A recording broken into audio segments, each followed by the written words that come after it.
In the year 2077, the virtual game called Apocalypse merged with reality. Obviously, the world order collapsed, and Earth became a hell on Earth. Humanity, thanks to this, was also able to awaken unimaginable powers. In the midst of chaos, the biggest playboy in the city of Jiang was able to protect those he loved. The name of the lady in question is Yan, and our dear playboy is named Xiao. He used all his fortune to buy a divine artifact for this girl.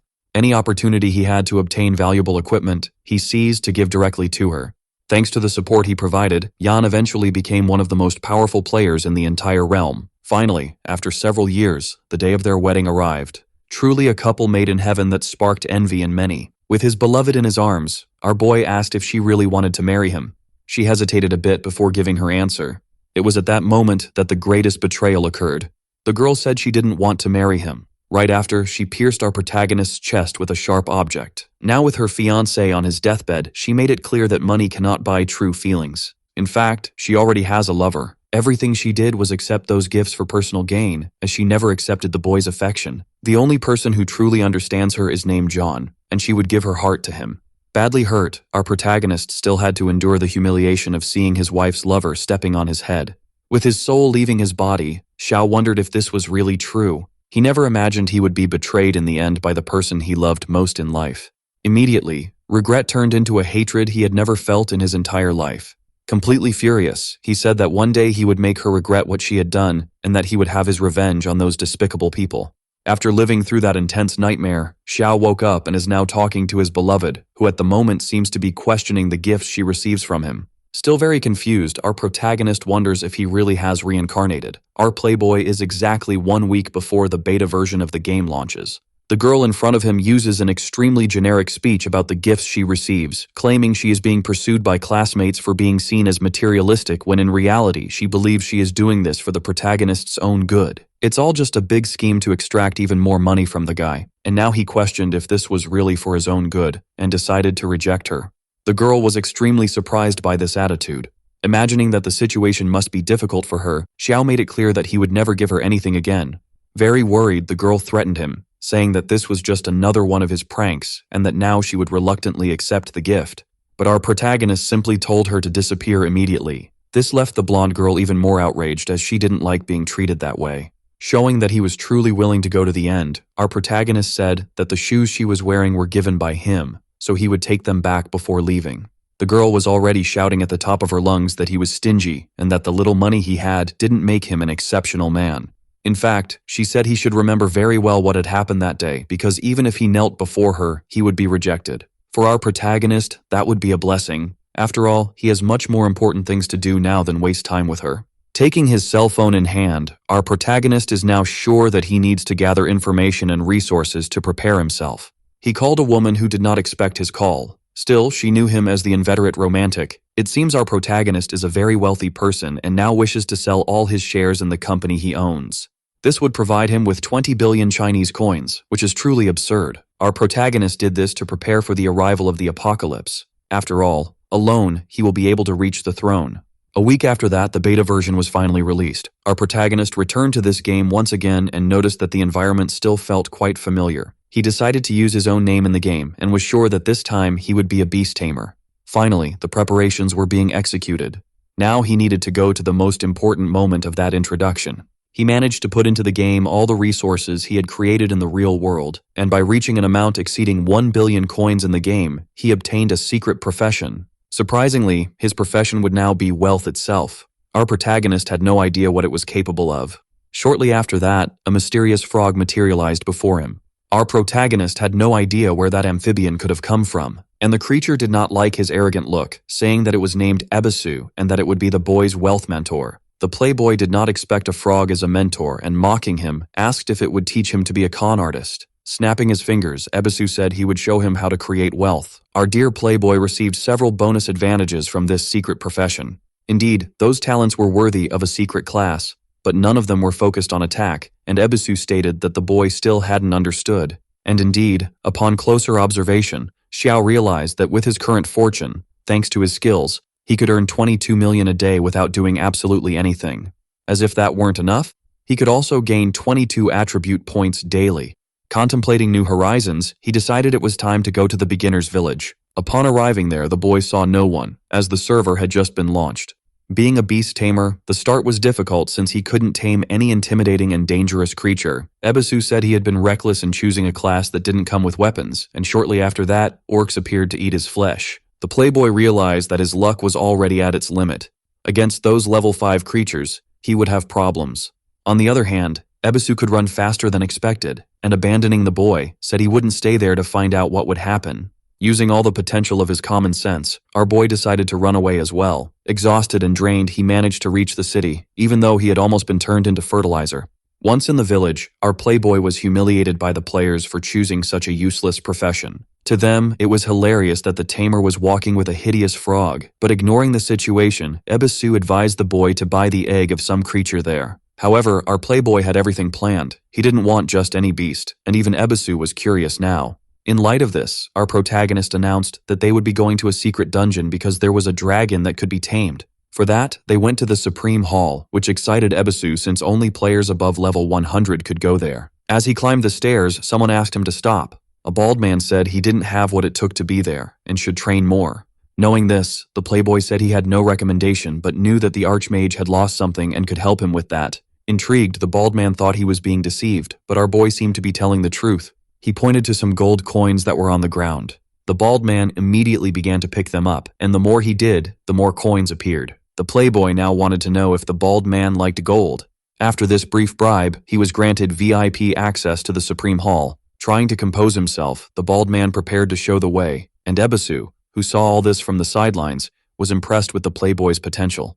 Finally, our boy arrived at the hall of that building. There were some golems for sale. With them, our boy could dominate the city, but the playboy was not interested in that.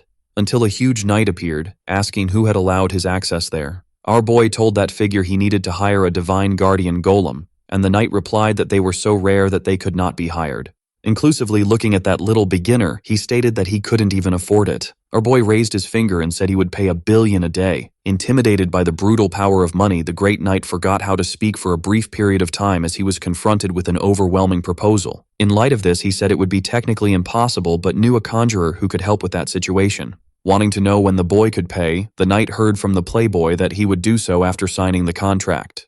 Coming to an agreement, the contract was presented since the knight could summon the conjurer at any time. In the next second, a woman appeared wanting to know who the brat was that had hired her. She was the divine conjurer and would now follow our boy's orders for the next 24 hours. Full of other attributes in abundance, she approached the playboy and asked what he desired. The boy said it was for a difficult task, which made her smile as there was nothing she considered challenging enough. Willing to not waste time, our boy showed the way. After all, the conjurer would have to keep her word. Once in the dungeon, she annihilated the creatures with great ease. All that remained were charred bodies and an impressed protagonist. Other players who witnessed that massacre were very surprised. It was simply inconceivable. Thanks to this, our boy reached level 10 and received an additional bonus for being the first to achieve such a feat. As a standard unfolding of these stories where the protagonist is humiliated and seeks revenge, it was time to receive free recognition, and his deeds were announced to the entire server. Rumors about him began to spread, and our boy hadn't even reached the dungeon yet.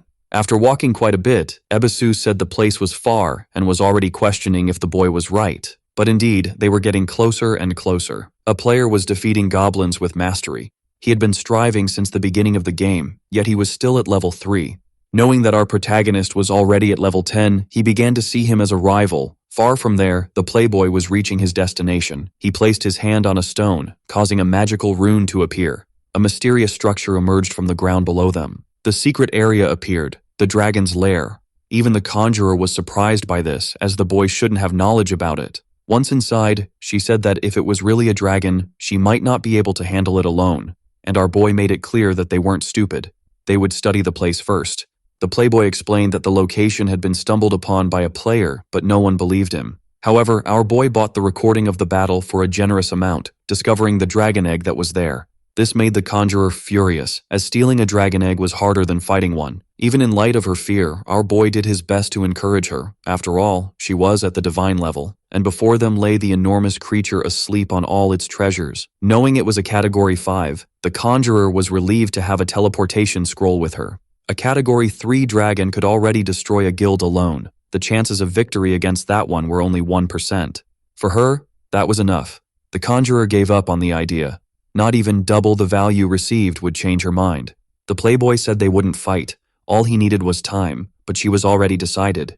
Inevitably, our playboy used the power of money to the fullest, tripling the commission. It was at that moment that the conjurer began to feel the winds of Ibiza while on a luxurious yacht, and then hesitated deeply. Completely convinced by the powerful material persuasion, she decided she would risk her life. Maximizing her power, she said she would buy our boy 3 minutes. She granted the protagonist several blessings that would help him in the task of retrieving the egg. Now they needed to be swift, as the creature had awakened and was deeply enraged. The conjurer was undeterred, as she would give everything she had. Summoning great ice stakes, she hurled them at the winged monstrosity. Stealthily, our boy approached the dragon egg. But if he was noticed at any moment, everything would be over. The conjurer's combat grew fiercer, and a mistake could cost her life. Meanwhile, our boy struggled to lift the egg off the ground, which was extremely heavy. Being careless, he let a piece of armor fall to the ground, making noise. Before long, he was already being overshadowed by the threatening shadow of the radiant dragon.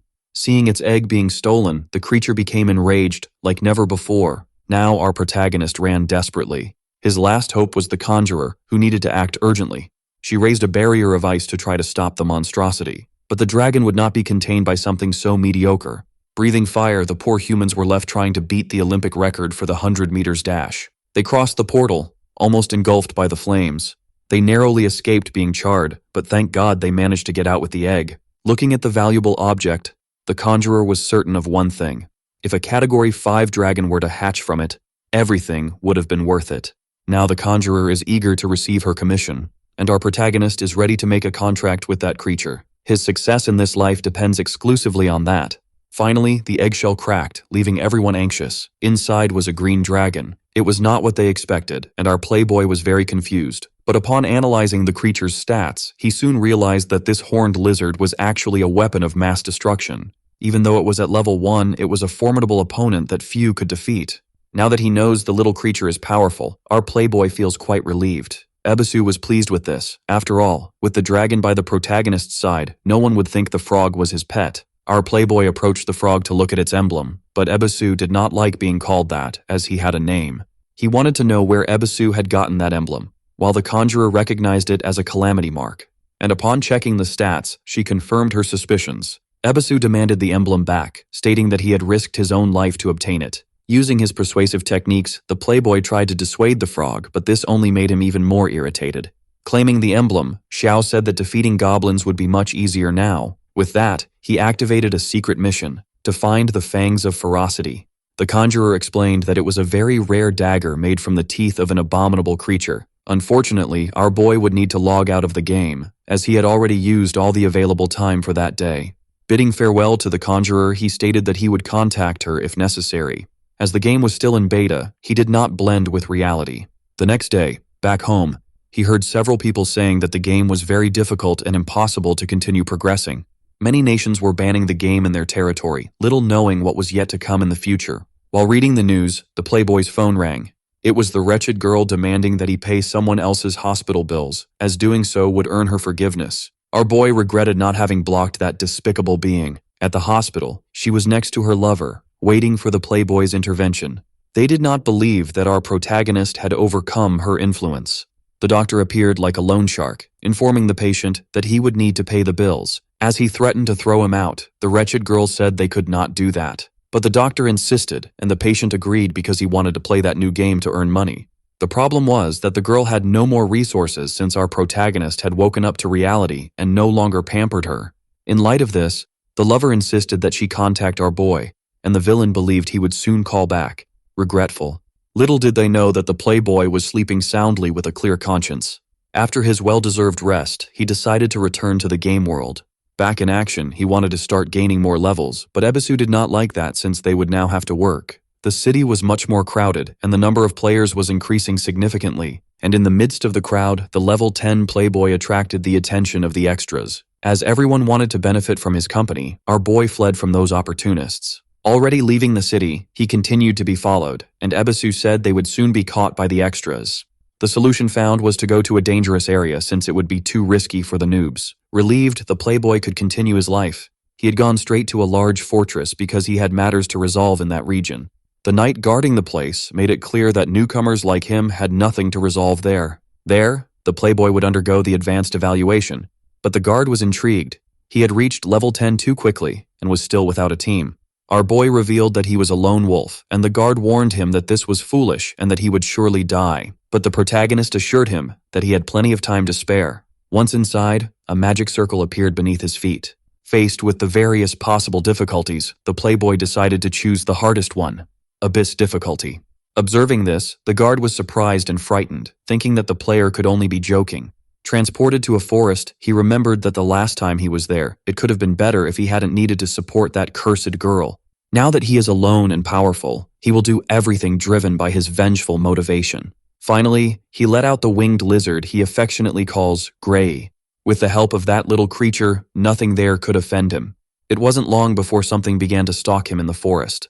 An angry snow wolf appeared, ready to chew on the protagonist's flesh. Startled, the playboy commanded the flying salamander to do something. The size difference between the creatures was simply absurd. But one of them was a dragon capable of breathing fire and with exceptionally high attributes. Nothing was left for the wolf. At that exact moment, it was being schooled by violence.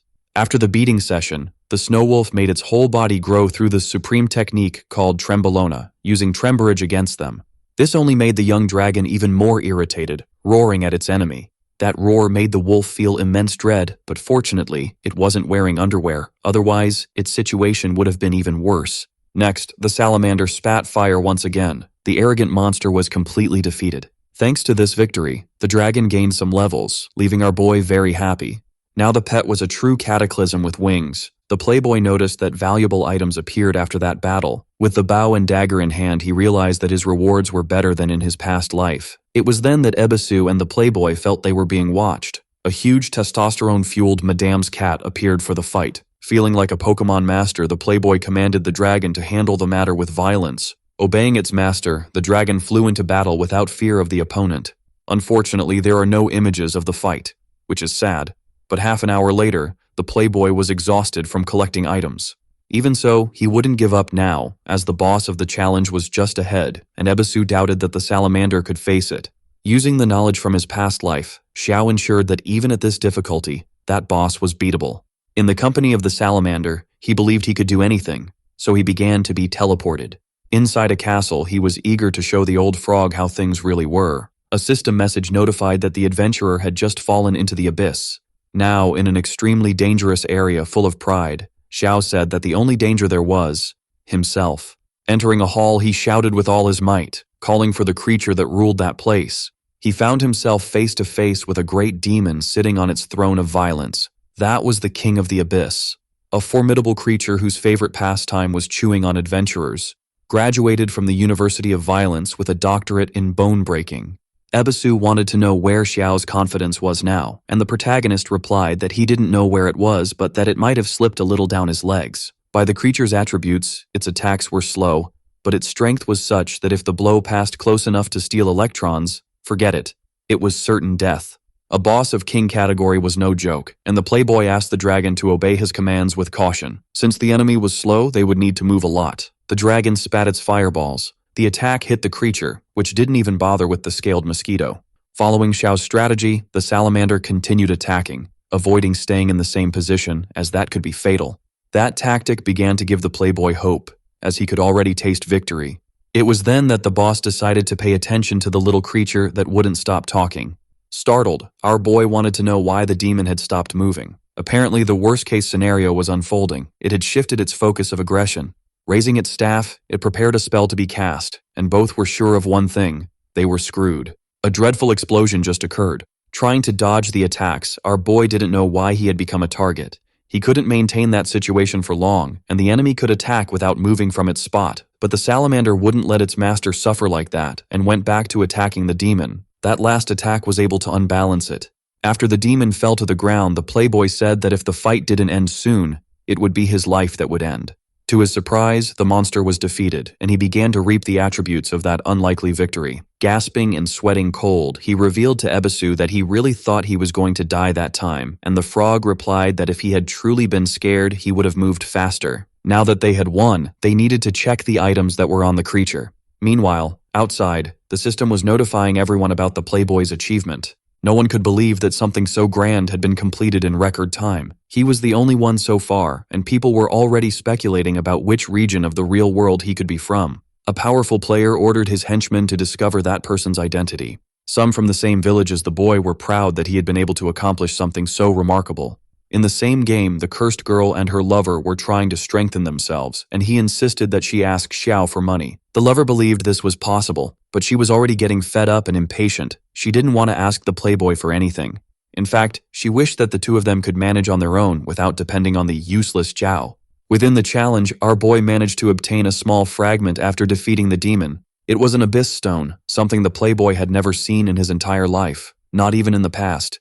Ignoring what it could be, he decided to return to the village since he had nothing else to do there. Upon leaving, the knight who had welcomed him was completely immersed in disbelief, as the boy had completed the task alone. Ignoring the knight's reaction, Xiao asked to be sent to the village, something that was promptly executed with the opening of a portal. As part of his reward, the knight gave him a token that allowed free passage through the main city. He also handed him an item of epic rarity given the difficulty level of the mission. It was the emblem of valor, a proof of heroism that granted some attributes. With all this done, it was time for him and his companions to head to the main city. Once inside, Xiao noticed it was very calm. Now he needed to find a beastmaster. Ebisu didn't understand the need for this, but Xiao assured him that he would soon comprehend. After walking a bit through the almost empty streets, he finally found the person he was looking for. He politely asked to change his profession, but the man ignored him, yet our boy insisted, saying he wanted the secret class of beast TAMER. Trying to intimidate him, the old man stated that he would need to prove his strength first by bringing the eyes of 100 wolves. Ebisu wanted to know how the boy knew about those hidden professions, while Xiao said he wouldn't waste time hunting weak beasts. The old man mocked him and called him weak. It was then that the boy said he would prove his worth in another way. He showed him the emblem of valor, leaving the man surprised. After all, that had epic rarity. It was impossible for someone so young to possess that, but he explained that he completed the challenge at abyss difficulty. He even mentioned that he had 2 people on his team, him and himself. Embarrassed, the old man said he had known from the start that the young man was a talented tamer, a true dragon among men. But the boy noticed the change of opinion in record time and didn't like it. In any case, the old man wanted to see what kind of beast had helped the young man complete the challenge at that difficulty. Our boy then showed his divine creature, the powerful green salamander. Moved, the old man never thought he would see something like that in his lifetime.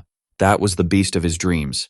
However, he told the playboy that he might not be able to be a beast tamer since the dragon was far beyond his potential. Still, he handed him a letter of recommendation with which he would find the answer he sought. The system announced that he had completed the Dragon Tamer mission and would need to go to the capital to find the true beast master. Ebisu said the boy was very lucky, but for our protagonist, the capital was very far away, and he still had matters to resolve in that city. Since the frog was extremely curious, he asked several questions, and the playboy replied that he would soon find out what it was about. Elsewhere, a woman with ample attributes, accompanied by beautiful and healthy twins, was surrounded by guards. This was the person our boy wanted to talk to, the widow of the lord of that city. As he approached her, one of the guards ordered him to stop and introduce himself immediately. Very politely, he complied and said that the widow always seemed sad, offering to help resolve any problem she had. The woman confided that she had lost a personal item and would be eternally grateful if it could be found. Another secret task was unlocked by our boy, who assured the widow that he would solve this. Back on the streets of the city, the frog asked the protagonist why he was walking around there since the widow had lost her item outside the city. Our boy replied that she wasn't looking for just any flower, which left the frog deep in thought. Willing to solve her problem, he went directly to a store, which led the frog to ask if he really wanted to spend money on that. It was a tool store, and the seller questioned whether there would be flowers in that place, but our boy knew that treasure chests were sold there. Indeed, those items were available, and inside them could exist precious objects like dragon bones. The seller wanted to know the price range he had in mind. Getting straight to the point, he made it clear that he wanted to buy the most expensive ones. The seller brought a chest worth 10,000 gold coins, but our protagonist warned that just one wouldn't be enough. Letting wealth speak louder, he informed the seller that he would buy all the available boxes. Faced with such an intense offer, the merchant began to sweat profusely. Thus, one by one, the boxes were opened. Several items were found by our protagonist, and an hour later, he was already at the last box. Our protagonist was anxious for this time to find the sought-after flower, and indeed, he found it. A beautiful flower with a crystallized appearance. In possession of the item, he could finally return to the widow. Elsewhere, the beautiful woman was taking a bath. Unfortunately, she believed that no one would be able to find the flower she had lost. But her maid, who was observing the bath from a distance, ready to provide the necessary assistance, said that the widow was very charming and that her luck would not fail.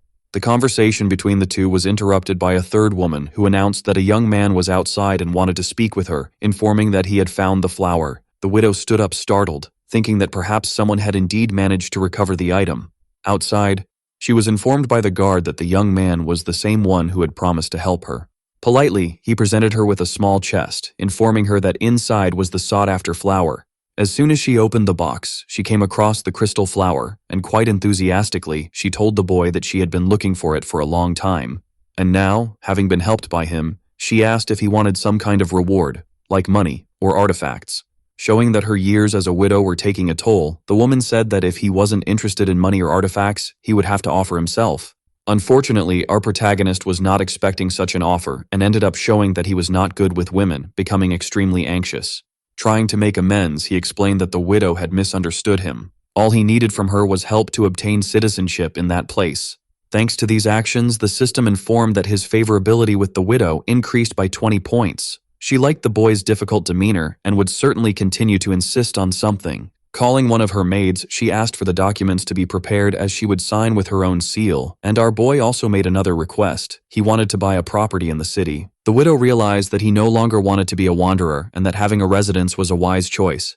In fact, our boy already knew exactly where he wanted to buy, but looking at the map of the land, the widow commented that that neighborhood was a bit undervalued. However, he asserted that he was confident in his decision and thanked the widow for the help received. Not even the little frog understood that, as the neighborhood where the boy was buying the land was completely undervalued. But our protagonist knew that soon that city would be attacked, and a good part of it would end up destroyed. Fortunately, the neighborhood that was currently undervalued would be spared and would soon become the most functional and valuable area of the city. After receiving the widow's help, our playboy managed to buy the land in the desired neighborhood. Now he had a large plot of land and a document confirming his citizenship, something truly very useful. The widow made it clear that from that moment on, he was a first-class citizen of the Dragon Empire. Not even the boy expected that.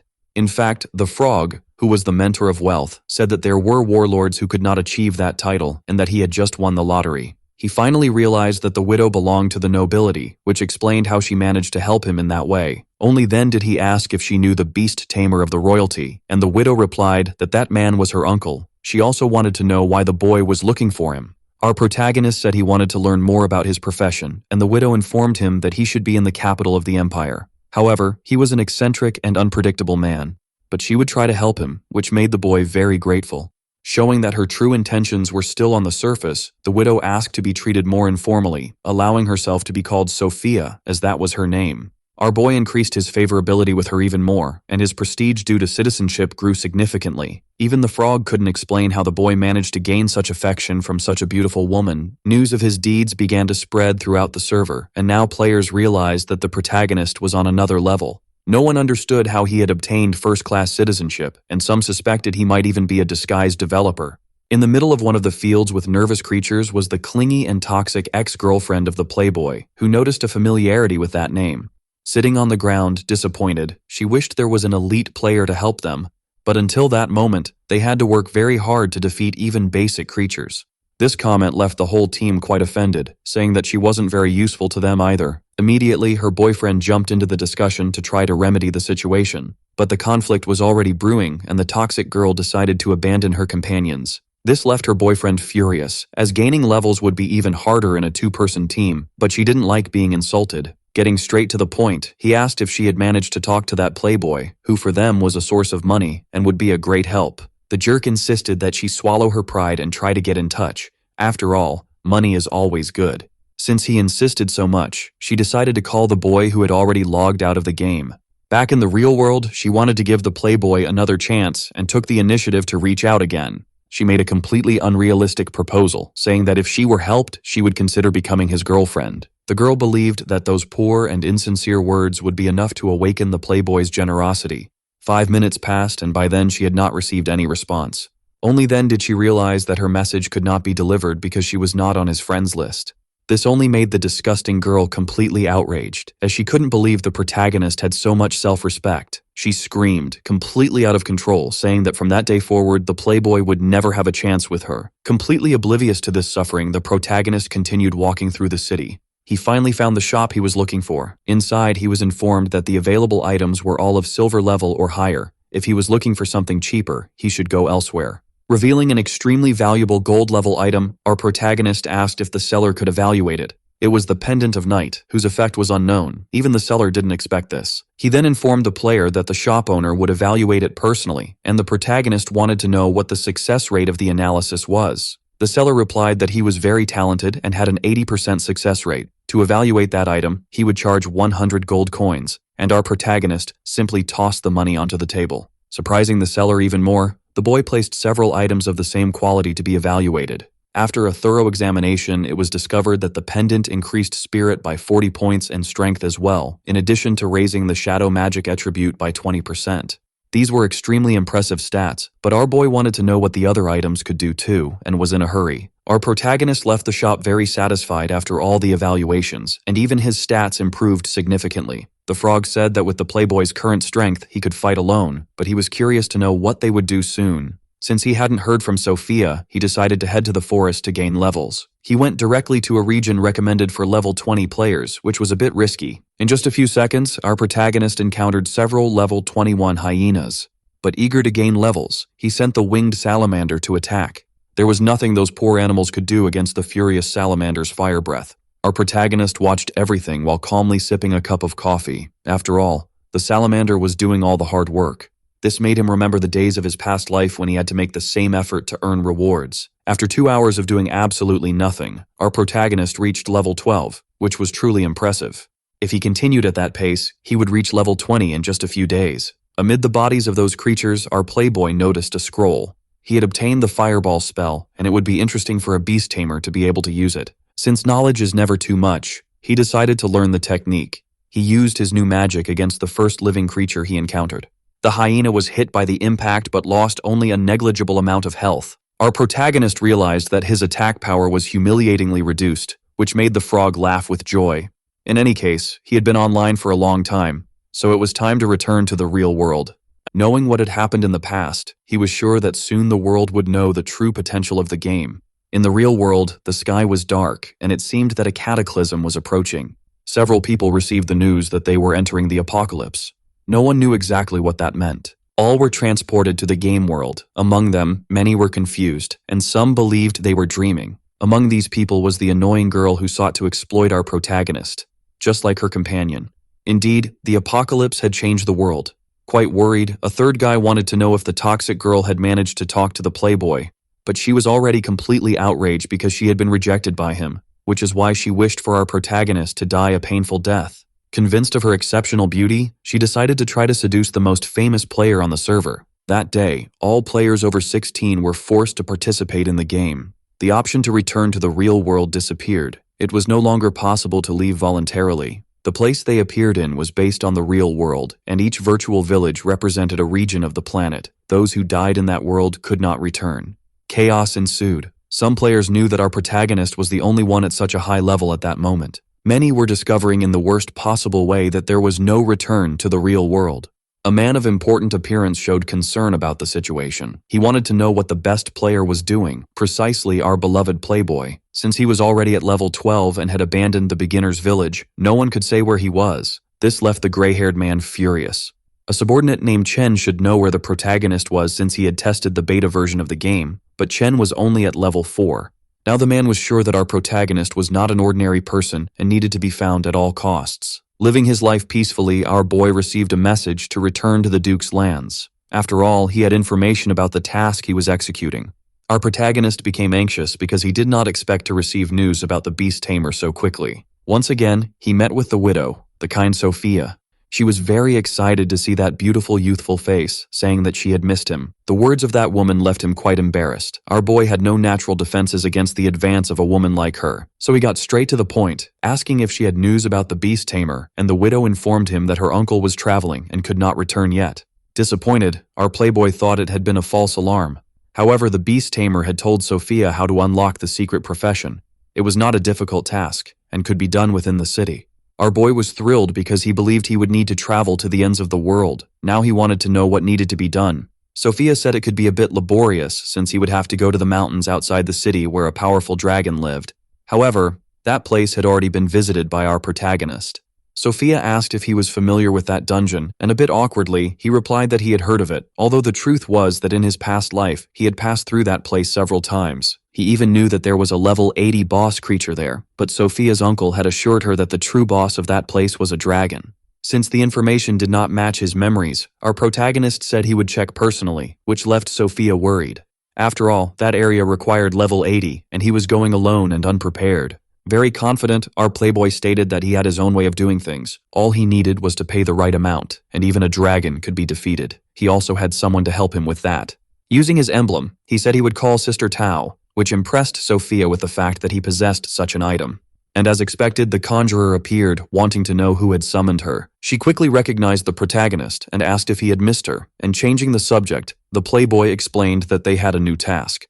Very worried, the conjurer wanted to know if it was another dragon, and indeed, that was exactly what they needed to face. Frightened, she wanted to know if the boy had any personal hatred against this type of creature since the last time he had hurt his back and had not yet recovered. But the protagonist stated that he would make the same deal, 2 billion as a reward. Even though it was a tempting offer, the woman said she really needed to recover. Then the boy mentioned that he could share with her the location of the sacred spirit spring. That immediately excited her because that dragon was very important, and she wanted to meet it without delay. Apparently, our protagonist finally managed to strike a deal with her to defeat the dragon. The conjurer was eager to know where the sacred spirit spring was located. Our protagonist explained that it was in the Lost Lands. Watching him from afar, Sophia realized that he was not a conventional player. Her favorability with him was increasing more and more, and certainly, her days of widowhood spoke loudly in her heart. Back in the beginner's village, the extras were in dire straits, suffering greatly. Some were beginning to realize that dying in that game was truly fatal, and that there was no way to return. Meanwhile, our protagonist was approaching the mountains surrounding the city. The frog would never imagine that a creature as fearsome as a dragon could be there. Their strategy was to avoid any unnecessary conflict until they encountered the dragon. Looking at the sky, they could already see the immense winged creature. The conjurer became worried because the strategy would have to be executed very well, but our protagonist informed her that they would not be detected because the entrance to the dungeon was right below them. When they came across a valley, the conjurer realized he was correct. They finally found the access to the dungeon. However, upon examining the inscriptions, the woman noticed another problem, that teleportation magic was powerful, but there were no traces of mana. Approaching the rock, the playboy said he had the solution. He made a cut on his hand, and through his own blood, he managed to activate the magical portal, leaving the conjurer very impressed. After all, he had opened those stone doors that had no energy at all. Now it was time to enter the dungeon. The conjurer was intrigued by the vast knowledge the protagonist had about it. The system immediately informed that the place was extremely dangerous and that he should proceed with caution as the labyrinth was filled with evil creatures. Moreover, they only had 3 hours to complete the task. The last time he was there, the limit was 3 days. Something had changed. Our protagonist warned his companion that this mission was even more dangerous than the one with the dragon, but she was determined to earn her reward, and she was offended to realize that our protagonist thought she was scared. In any case, they needed to move quickly, and as they entered a hall, our playboy asked if she was capable of using concealment magic. Once again, she was offended because that type of magic was very basic. She hadn't even bothered to learn about it when she was a novice. Our protagonist made it clear that he needed to conceal their presence in that place. Still, the conjurer cast the concealment magic. After all, that was child's play for her. Sharing the type of creature they might encounter in that labyrinth, the playboy emphasized that they should be cautious, which made the woman even more offended. The truth was that he had passed through that place over 800 times, which is why he knew so much about the labyrinth, increasing the conjurer's suspicion. In another hall, they encountered several creatures and needed to pass by them without raising suspicion. Our protagonist was the first to act, asking the conjurer to pay close attention to what he would do. With great skill, he passed by the creatures without drawing attention.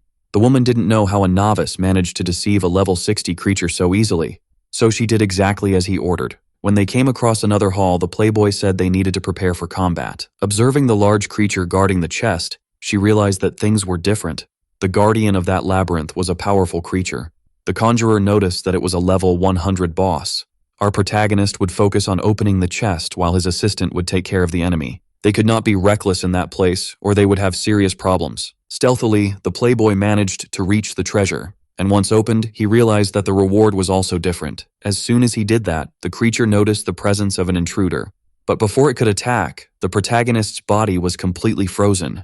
The conjurer told the playboy to run immediately. Our boy dashed away in desperation, calling for help as the creature broke free from the ice. Showing her combat skills, the woman performed a magical formation, and then unleashed lightning towards the labyrinth's boss. Our protagonist obtained a mysterious scroll and a cooldown stone capable of resetting the cooldown time of any item. The little frog, seeing that, realized how immense the boy's luck was. In possession of that item, our protagonist contemplated unfathomable horizons. The conjurer wanted to know if they would face the enormous creature or if they would flee. The playboy assured that they needed to fight, which left the woman quite enthusiastic. She unleashed her lightning once again against the abyssal monster. The creature became completely furious. Our protagonist did not expect her to scream so impetuously, a sign that she was out of control. Only then did he realize that the scream had summoned an even more terrible creature. The hall was invaded by a furious dragon that was there to deal with the invaders. Flames erupted dangerously, and all our protagonist could do was run. The conjurer did not know how that monster had managed to summon a dragon, but there was no time to discuss. Meanwhile, the furious monster continued to approach them. Our protagonist decided to confront the enemy, which left his companion quite worried. Thanks to the cooldown stone and the emblem of brutality, his firepower was elevated. He then pointed the emblem at the enemy, taking away a completely insignificant amount of health from it. Evidently, combat was not really one of our dear protagonist's skills. Only then did they realize that the enemy was deeply agonizing. The damage inflicted on its body reached almost 1,000,000 points. When the target's health was below 20%, the instant death effect was activated. And by defeating a level 100 creature, our boy jumped directly to level 20. Those watching everything from the sidelines were the conjurer, who could not believe the potential of that rookie. Moreover, all the other players were informed of the protagonist's feat as he received recovery and extra attributes. No one believed he could accomplish all that in such a short time. The news about him spread throughout the city, and several players were already idolizing the protagonist. Others, however, believed he was cheating, as his feats were inexplicable. Returning to the labyrinth, our protagonist realized they needed to flee since the whole place was collapsing. For the escape to happen, the conjurer opened a portal. They had to abandon the rewards because survival was the priority. In a few seconds, the whole place came down, leaving only destruction. But they managed to get outside safely, and the conjurer revealed that it had been a long time since she had faced such great danger. Only then did they realize they were celebrating too early. A huge dragon was flying above their heads and seemed completely furious. That was a judgment dragon, and the conjurer knew there was no way to defeat it. Once again, all they could do was run to preserve their lives. Fortunately, they managed to return to the city, and Sophia was impressed by the boy's feats. Recognizing that he was truly amazing and convinced by the compliments, the playboy said it was nothing special, but the frog made it clear that they had almost died. In possession of the scroll, our protagonist wanted to know what he needed to do to unlock the secret profession. After analyzing it, Sophia explained that it was not a class change scroll. In fact, it unlocked the hidden potential of whoever discovered it. Confused about this, Sophia asked him to follow her. She took the boy to a room where a man was already waiting for them. This was the royal beast tamer, the person our protagonist had been searching for. Politely greeting him, the playboy said he was there to unlock his secret profession. The beast tamer believed that method had disappeared but realized he was mistaken. Now he would help the protagonist in his transition. The playboy was anxious about what would happen. After all, that scroll would awaken the potential of his heart. All he needed to do was stay calm and not panic. He was immediately taken to another dimension where several blue spheres floated, so it seemed this was happening inside him. The beast tamer was shocked, saying that it was impossible. All 5 crystal spheres had been activated. Sophia, who also did not understand, asked if this was the supreme class transfer. And indeed it was true. Each of those spheres represented a potential. When he had changed professions before, he had only managed to awaken 3 of them. This was breaking the limits of humanity, as he had been able to do something unimaginable. And this only made our protagonist even more interesting to the widow. My God, she was certainly having needs. Finally, the protagonist achieved the class transfer. He was now a dragon enchanter and also able to speak with them. The stats he received were truly impressive, but unfortunately, I won't waste my time reading each one of them. One of the awakened classes was that of the legendary beast god, which left that poor NPC quite surprised. Our protagonist also received the blueprint for exclusive items, all starting at the epic level. But the problem was that the materials needed to craft them were extremely rare. Once the class transfer was completed, he thanked the old man, who told him that his potential had no limits. Even the little frog agreed with that. Our boy felt he was destined to be the pinnacle of humanity. In the place where the guardian of challenges stood, some extras presented themselves. Those three seemed to be very well equipped. The guardian wanted to know at what level they would attempt. The man with protagonist syndrome said he would take the test at abyssal difficulty. The guardian was surprised that another brave soul had appeared, but the extra assured him that he lived to face challenges. Outside, the girls would wait for good news about the conclusion of that challenge. Meanwhile, the guardian of the place thought those visitors from another world were really strange. After 5 minutes, the man returned desperate, asking for help and saying that the interior of that challenge was terrifying. His body was covered in wounds, and he had barely managed to escape with his life. Our protagonist was carefully analyzing what the other players were commenting on the server. For now, he didn't want them to discover his true identity, as his dedication was completely focused on leveling up. While he relaxed peacefully, the fire salamander was defeating enemies. Little by little, the dragon was becoming more powerful.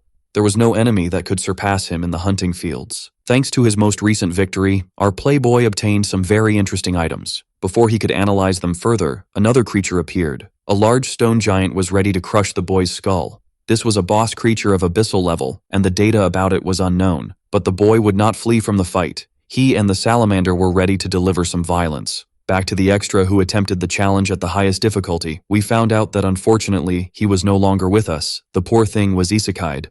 Those other players did not believe that our protagonist had managed to complete the challenge at abyssal difficulty. To them, it could only be some kind of cheat. But the truth is that the game made an official announcement regarding his achievement. In fact, our protagonist repeated the feat once again. That creature he defeated had not appeared before him by chance. Our protagonist realized that no item had appeared after his victory, only more fragments of the abyss. The truth is that he still didn't know what those fragments were for, but he imagined they could be used to craft something valuable. Since he had more important things to do, he didn't dwell on the subject at that moment.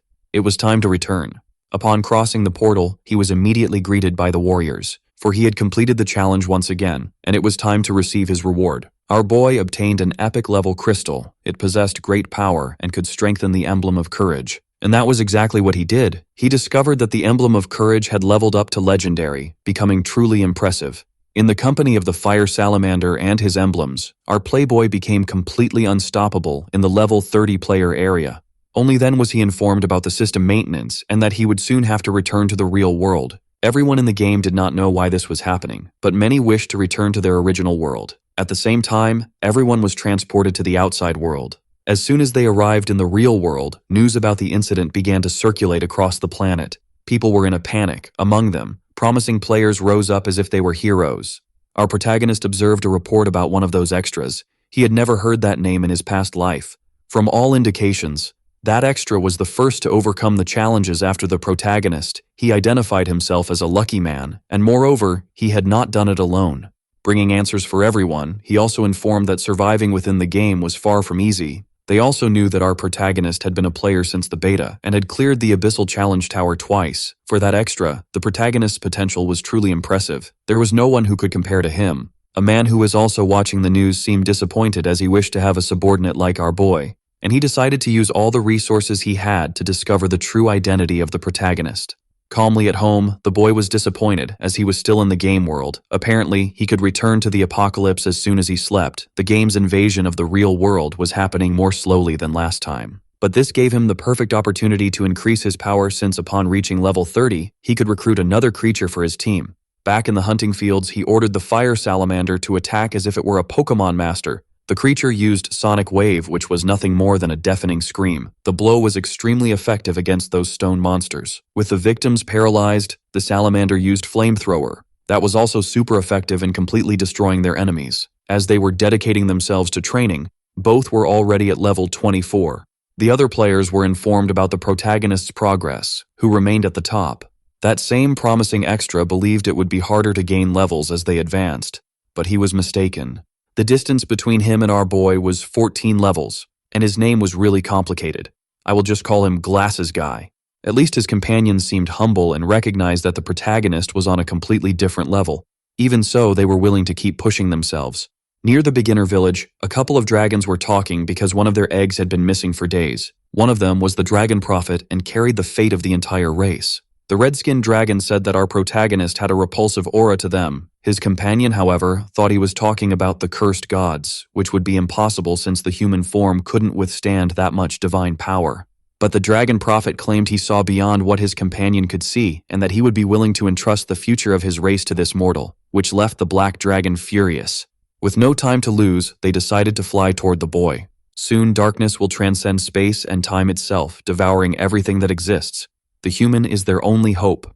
After saying these words, the prophet asked the black dragon to follow him, but he was still skeptical about our protagonist's potential. The glasses-wearing player finally managed to reach Windleaf City. He was with his companions, and they were the first players after our protagonist to achieve something like this.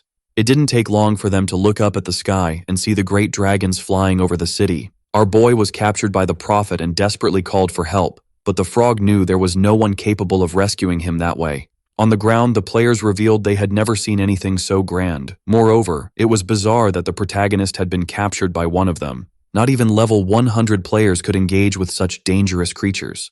Following the Judgment Dragon would certainly be a terrible decision.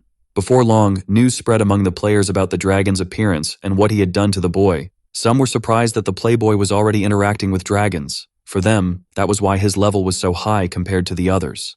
Now in an isolated and mysterious place, our protagonist was gathered with the winged creatures.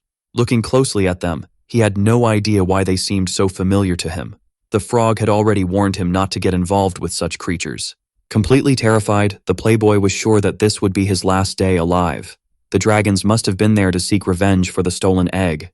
The black dragon approached and asked if the mortal was not afraid. Resisting as much as he could, the playboy said he preferred to be finished off since there was nothing to be done. It was then that the dragon prophet revealed that he didn't need to be afraid, because the dragon inside the egg he had stolen was the last hope of the entire race. Our protagonist wanted to know if they were talking about the salamander. Referring to the dragon this way made the black dragon extremely furious, as that was a cursed name for such a majestic creature. Once again, the prophet reminded them that there was no time to waste and that they needed to get straight to the point. The two creatures began to fly, seeming to perform a great enchantment. Even more scared, our protagonist didn't know what they were trying to do. A mysterious magical energy emerged from the dragon statue that was there. The power was absorbed by the statue's eyes. Our protagonist was receiving the blessing of the dragon clan, and now he possessed a part of their power as well. A month had passed since that event, and in the game forum, our protagonist became a hot topic. Until then, no one could say what had really happened since he disappeared after being kidnapped by a dragon.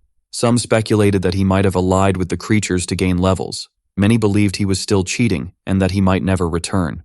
Lying on the ground, our protagonist felt an intense headache. He didn't know what had happened. Now standing, he also couldn't tell where he was, but everything indicated it was the level 40 hunting ground. Despite having received all those blessings from the power of the dragons, he felt no changes in his body. Only then did he realize he had a skill called Money Shield. 100 gold coins could be converted into 1 shield point. Currently, he had almost 2 billion. In addition to being an extremely interesting skill, the shield blocked all damage received within the limit of money he possessed, being immune to any type of break. However, the money was consumed along with the damage. He decided to check what his beast control skills were. He realized that now there was no limit to the creatures he could tame. Even the royal beast tamer could only have 3 creatures. That gift the protagonist received was truly incredible. Completely grateful to the dragons that appeared in his life, he began to thank them for everything they had done for him. He finally returned to the challenge hall to undertake the level 30 challenge. As he was already known, the guards asked if he was coming to attempt it at the usual difficulty. Immediately, a portal opened, revealing the passage he would have to follow. Showing him the way, the guard wished him luck this time. Unlike other opportunities, the playboy was taken to a frozen dimension. As he crossed the snowstorm, he complained about the cold as he was not prepared for it. Only then did he realize that some kind of magical energy was approaching. By a narrow margin, our boy managed to dodge it. The frog wanted to know why he had dodged the attack since he could have used his shield. A few seconds later, a huge ice giant appeared to execute the playboy. And once again, giving orders to his Pokemon, the playboy asked the salamander to burn the enemy. His first attack was extremely effective, completely defeating that frozen mutant, which could do nothing against the salamander's flames. Although worried, our protagonist found the ease of that battle strange. Only then did he realize that the fire salamander possessed incredible abilities. It was certainly a creature far beyond the potential of any other. Shortly after that, several other monsters appeared in that frozen dimension. Our protagonist asserted that this was the chance for the salamander to show its true power. To the creature's delight, it could act according to the iniquity of its own heart. In half an hour, there was no enemy left that could withstand the power of its heat.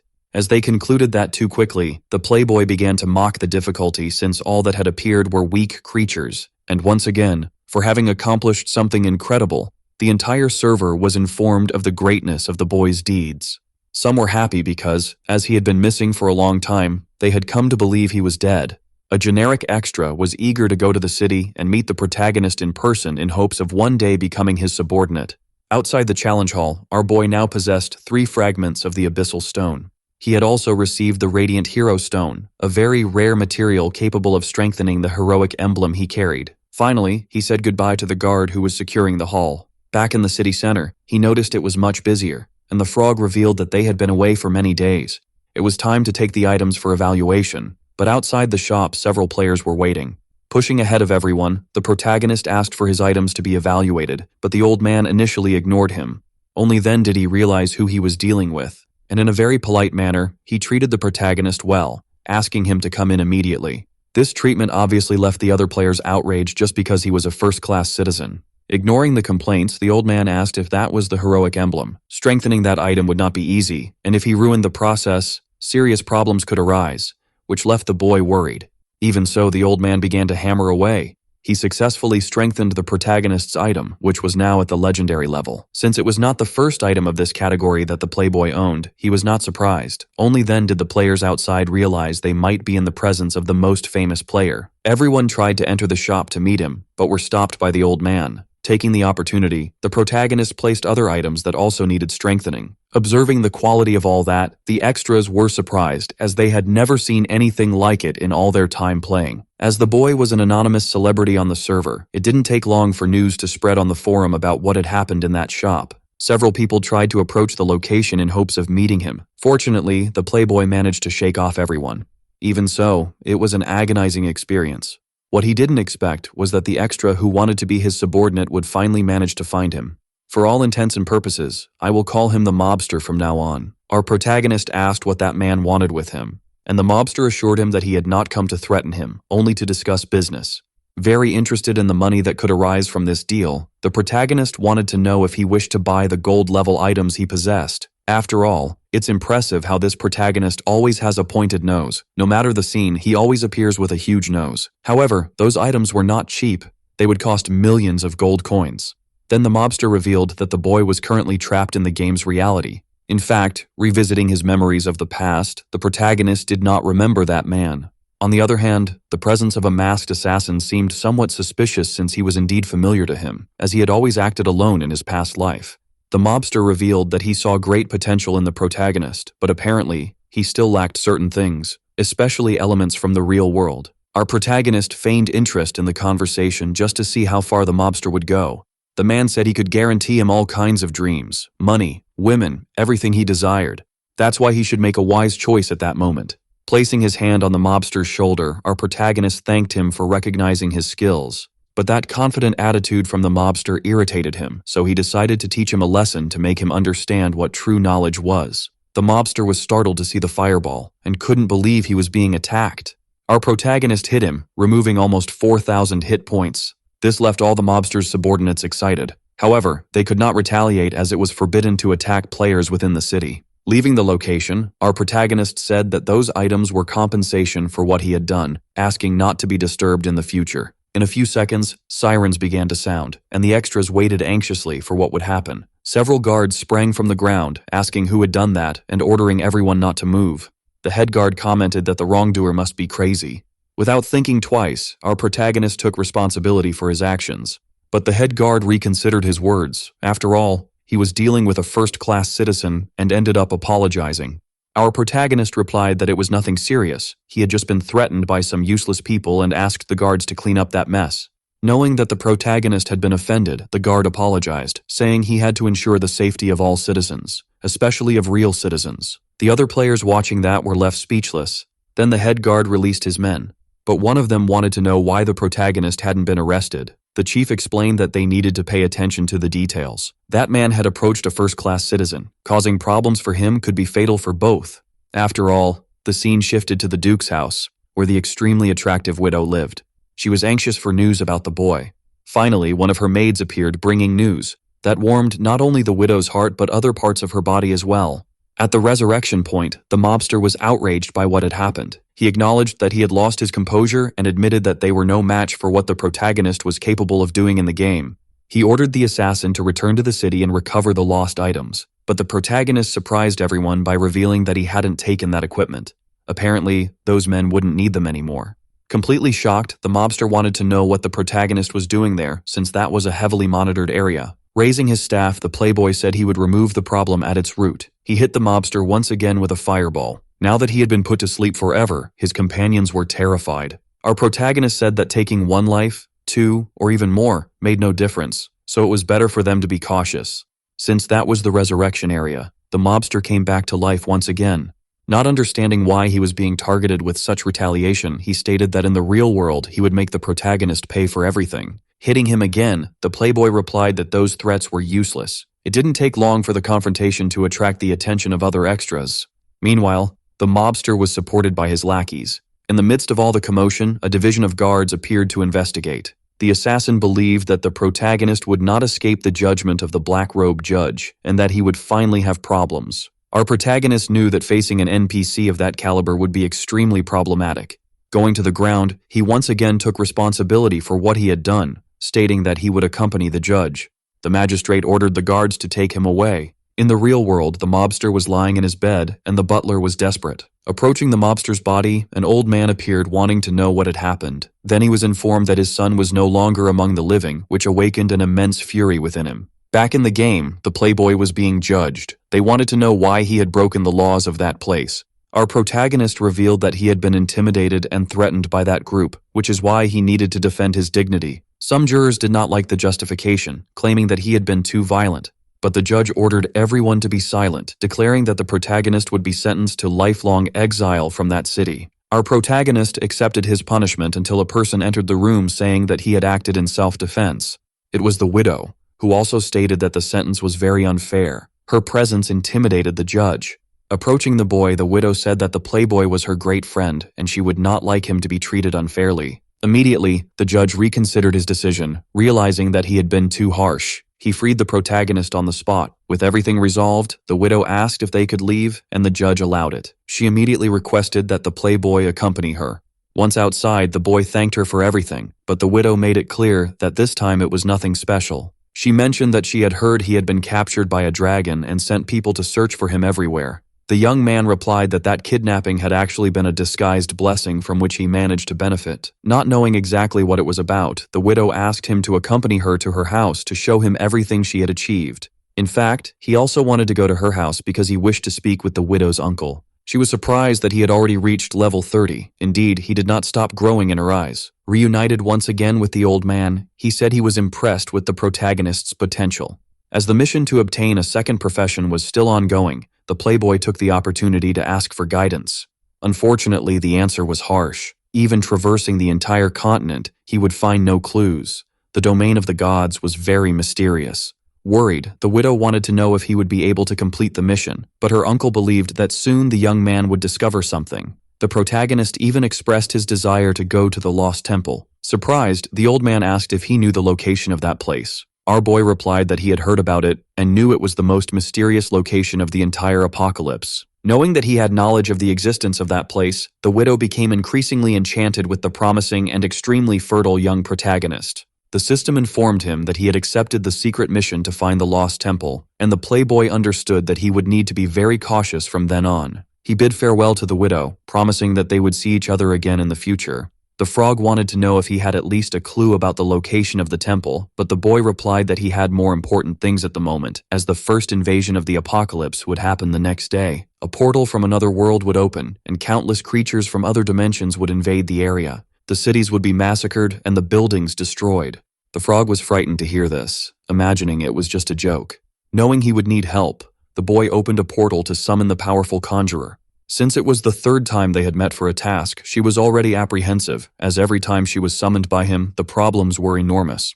She believed he had found another dragon's nest, but the boy asked her to relax. After all, they were not going anywhere. Even so, she remained worried, certain that there must be some trap in the protagonist's proposal, but he assured her he was serious. All he wanted was for her to protect his property for an entire day. The proposal seemed too good to be true, and she even thought she was being deceived by the boy. Still, she accepted the job and guaranteed that she would appear at the agreed location at night, which was excellent for the protagonist.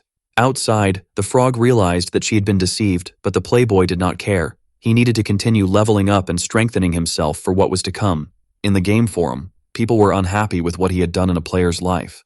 The protagonist noticed that more and more people were engaging in the task of discovering his true identity. Having played enough, he decided it was time to sleep and rest a bit. Unexpectedly, several people were brought into the game even while awake in the real world, and they immediately became worried.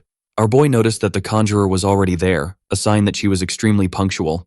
He also stated that soon all his properties in that neighborhood would be under her protection. The woman retorted, saying she was not as useless as a stone because she was there to work. While they were talking, several lightning bolts cut through the sky of that city. Worried, the playboy asked the conjurer to use a protection spell, but she didn't know what she was seeing. She finally noticed the dimensional rift and the creatures invading the city. All those monsters were about to cause great destruction. The guards alerted everyone because an invasion was happening. In just a few minutes, the city was already being devastated and people were being attacked. The conjurer realized that the protagonist already knew this would happen. To avoid revealing the truth, the playboy merely said she needed to believe in her potential to protect her property.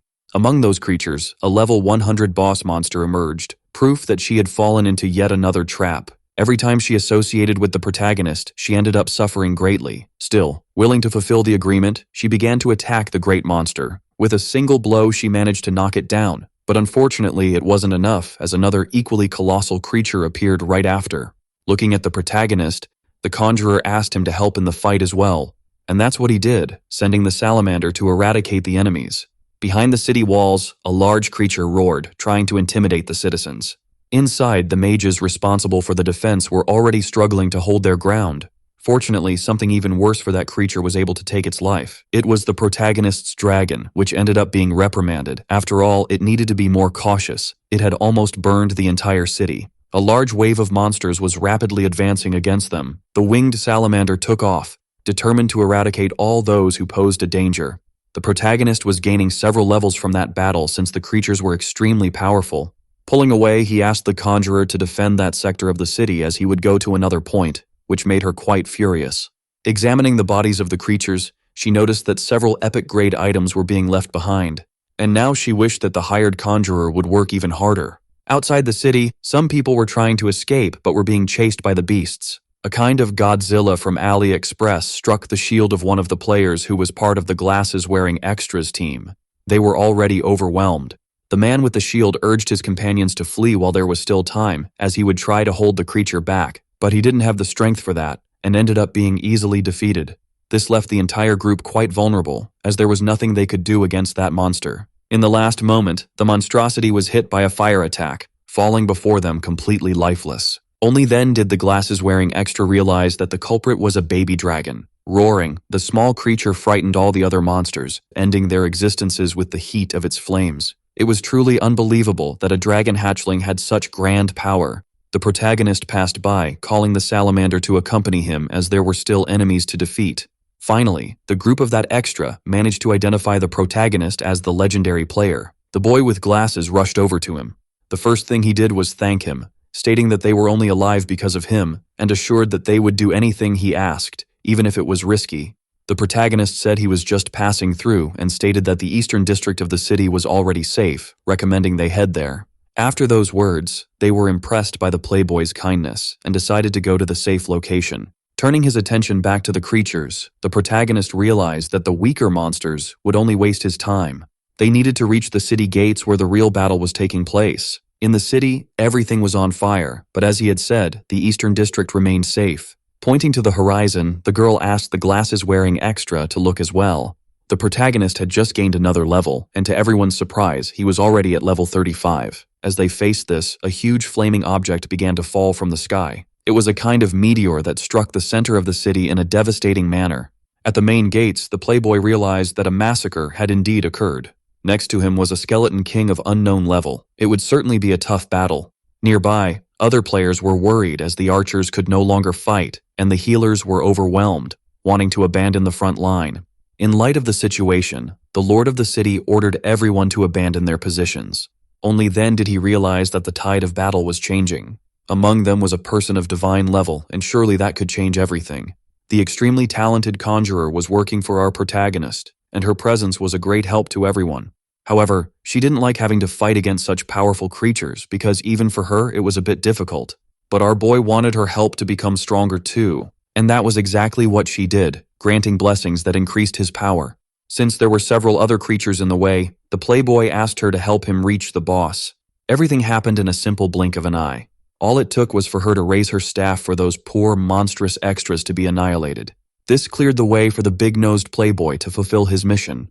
The lord of the city immediately approached her, thanking her for the help. The talented conjurer ordered everyone to head north as that district would be under her charge. Other people noticed that a level 30 beast tamer was trying to attack that powerful creature. However, the commander obeyed the conjurer's orders to abandon the area.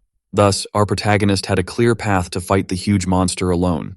Completely terrified, the little frog wished not to be involved in that battle, as he valued his own life.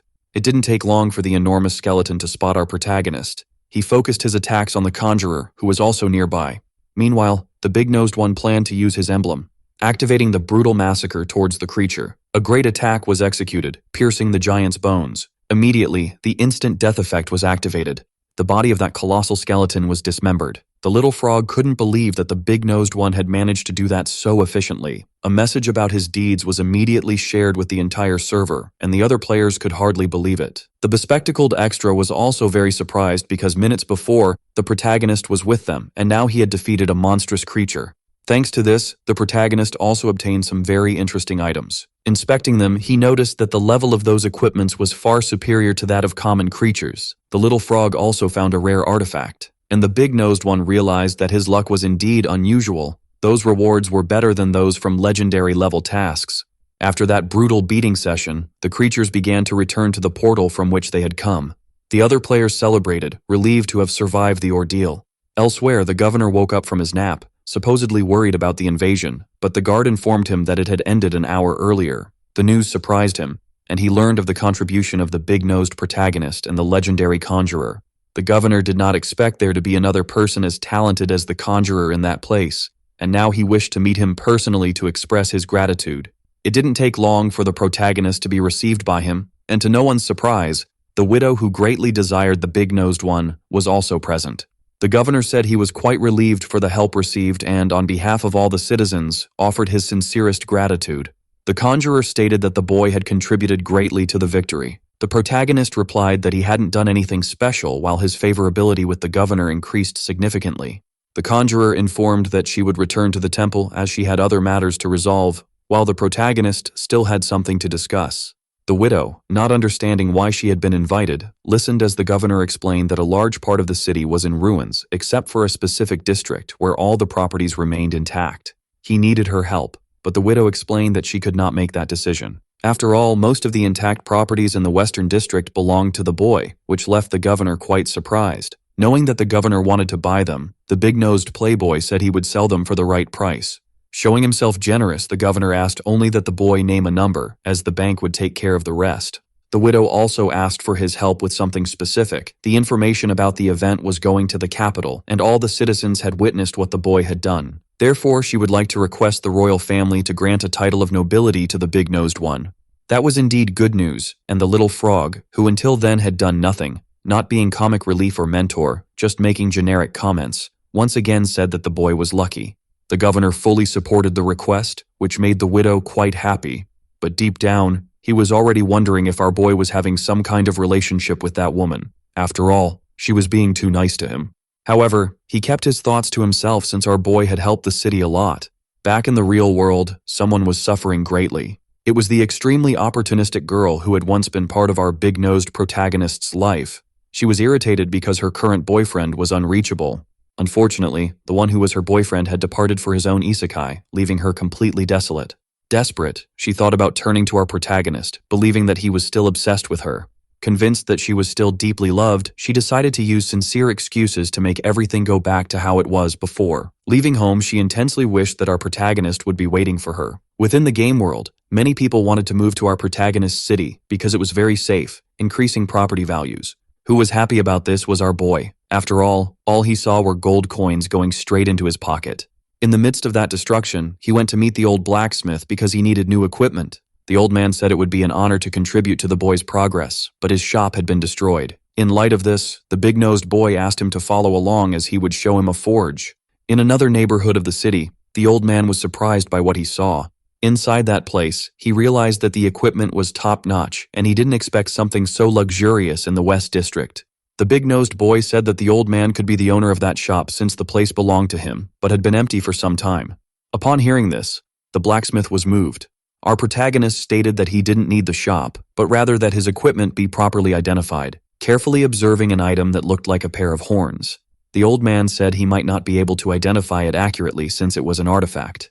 Even so, since it was a request from the big-nosed boy, he would do his best. Despite his efforts, he couldn't complete the task, and the protagonist realized it would be more difficult than he thought. The blacksmith explained that no one in history had ever successfully identified an artifact. In light of this, the boy handed over the other simpler items. Going to the governor's building, the protagonist noticed that a man was being barred. He wanted to speak with the authority, but the governor was a busy man. As he approached the guards, the big-nosed boy received preferential treatment. Even though the governor was busy, he had free access to the office. Once again reunited with the governor, the big-nosed boy was received with enthusiasm. The man wanted to know what the boy desired. Our protagonist said he wanted to find the lost race.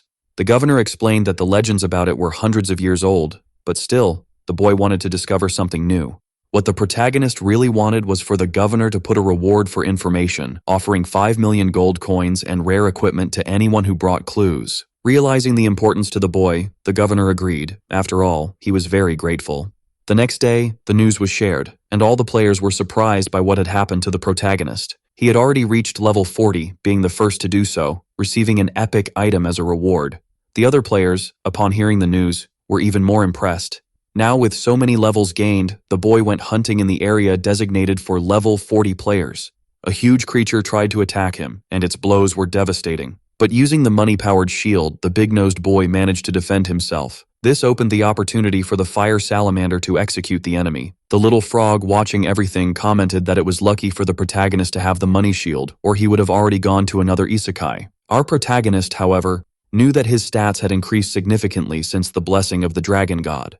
Thanks to this, he completed another challenge, obtaining another mysterious fragment. He wanted to know how many more would be needed to complete it. He was also surprised to discover that clues about the lost civilization were emerging. Several players were working on them in search of the reward, which is why things were advancing so quickly. Back in the governor's office, the protagonist went to seek news. A guard accompanied him outside, saying that there was a group of dwarves in the nearby forest that might be the race our boy was looking for. The big-nosed boy was surprised they had been so close all this time. The guard recounted that he had stumbled upon them during one of his patrols. If the invasion hadn't been contained by our protagonist, he certainly wouldn't have been able to return. Knowing that the protagonist was going there, the knight asked if he wanted an armed escort, but the big-nosed boy made it clear that he could do it alone. In the heart of the forest, several dwarves were gathered. Some players were lurking, trying to capture one of them alive, but the dwarves were not fools. One of them threw his hammer at a player, causing some damage, which initially made them laugh. Soon, however, they regretted it as they were electrocuted in a devastating manner. Other players witnessed this and were horrified. The dwarves already suspected the humans, who always seemed malicious. One of them told Thor that they shouldn't cross into this race's territory. He didn't like being treated like a circus animal, and if it weren't for his tribe, he would have been even crueler. Who was trying to find that people was our protagonist, following in the knight's footsteps. With so much movement, other players also noticed the boy walking through the forest. The knight warned that the dwarves were inside and that the big-nosed one needed to find them immediately. He also alerted him about their unpredictable temperament. When they finally found them, the big-nosed one dismissed the guard, stating that from then on he would do everything alone.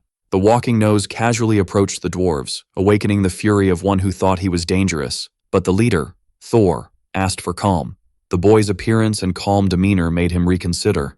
Taking a deep breath, they sensed the smell of a divine artifact on the boy and concluded that he carried more than one. The scent was so strong that they imagined the quality of the artifact surpassed even the divine level. It seemed something very ancient. Only then did they realize they were in the presence of the aura of a great deity accompanying our boy.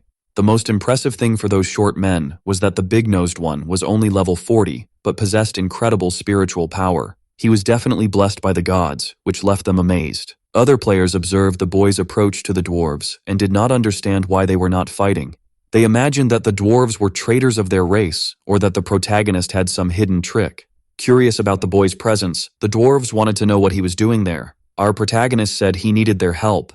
It was not to forge a weapon, but to find the lost temple, something the dwarves did not expect. Our boy made it clear that he was not a threat, but to advance his class, he needed to complete that task. For the dwarves, this was a sacred matter, and they could not speak of it with strangers, unless the boy proved his character. It was an interesting challenge, but since he needed their help, he showed the artifact he carried to be identified. Upon seeing the item, the dwarves were astonished by its quality. As the best craftsmen in the world, no task seemed difficult for them. Analyzing the pair of horns, they realized it was not a forged artifact. There were no signs that it had been manually created. Its quality was so high that it could be a naturally formed artifact. In other words, they were horns from the god of destruction, cut from the deity itself. Interested, they asked where the boy had obtained them, and the big-nosed one replied that he got them by melting a creature during the invasion. The dwarves could not believe he had gone to the dimension of the gods and defeated that creature. In any case, they confirmed they could evaluate the artifact, but it would cost a lot of money. Little did they know that money had never been a problem for the protagonist. The dwarf raised all the fingers of his hand, revealing that the price was 500 gold coins. For a simple evaluation, the big-nosed one thought it was expensive. In light of his hesitation, the dwarf offered a discount, charging 300 coins. But the protagonist said that if they could successfully identify the item, he would pay 1 million for each of them. An amount of money so exorbitant that the dwarves almost forgot how to speak from being so impressed. As proof of his generosity, he handed them 1,000 coins, saying he would send someone with supplies soon. This immediately increased his favorability with the dwarves, who now wished to identify this artifact without delay. After an hour of hard work, they finally succeeded. Those were the horns of the god of destruction, which increased strength, spirit, and vitality, among other extremely interesting attributes. Intrigued, the big-nosed one wanted to know if the item was truly related to the gods, and the dwarf wanted to know when he would receive the rest of the payment. Our protagonist needed to return to the city to collect it, and the dwarves never imagined they would enter a human city since they had never done so. However, the protagonist had other artifacts that needed the same work. In any case, they were excited because they liked to learn about new cultures. Once inside the city, the players were surprised, as several dwarves in swimsuits casually walked around. They also wanted to meet those talented craftsmen famous for making high-quality items. The first place the protagonist took the dwarves was to a restaurant where they could eat and drink to their heart's content. Everything was covered by the protagonist's money. Now that the dwarves were satisfied, the big-nosed one wanted to know more about the lost temple. He revealed an artifact capable of detecting the presence of the temple passed down through generations. With this, he might be able to find it. However, they recommended he forget that idea. Since inside the lost temple was a creature whose existence was truly terrifying, this immediately sparked the boy's curiosity. He wanted to know what creature it was, but the dwarves had never seen it with their own eyes. Long ago, guided by the god of fire, they went to this temple. It was then that the creature appeared, and to imprison it, the god of fire created the fields of eternal flames, which no one could approach. Despite the dangers, the protagonist said that finding the temple was crucial for his career change, and the dwarf, impressed by his courage, decided to help. One of those items, the crystal, would serve to detect the temple if it were nearby. This crystal was called the Spirit of the King, while the compass would react to the presence of the temple.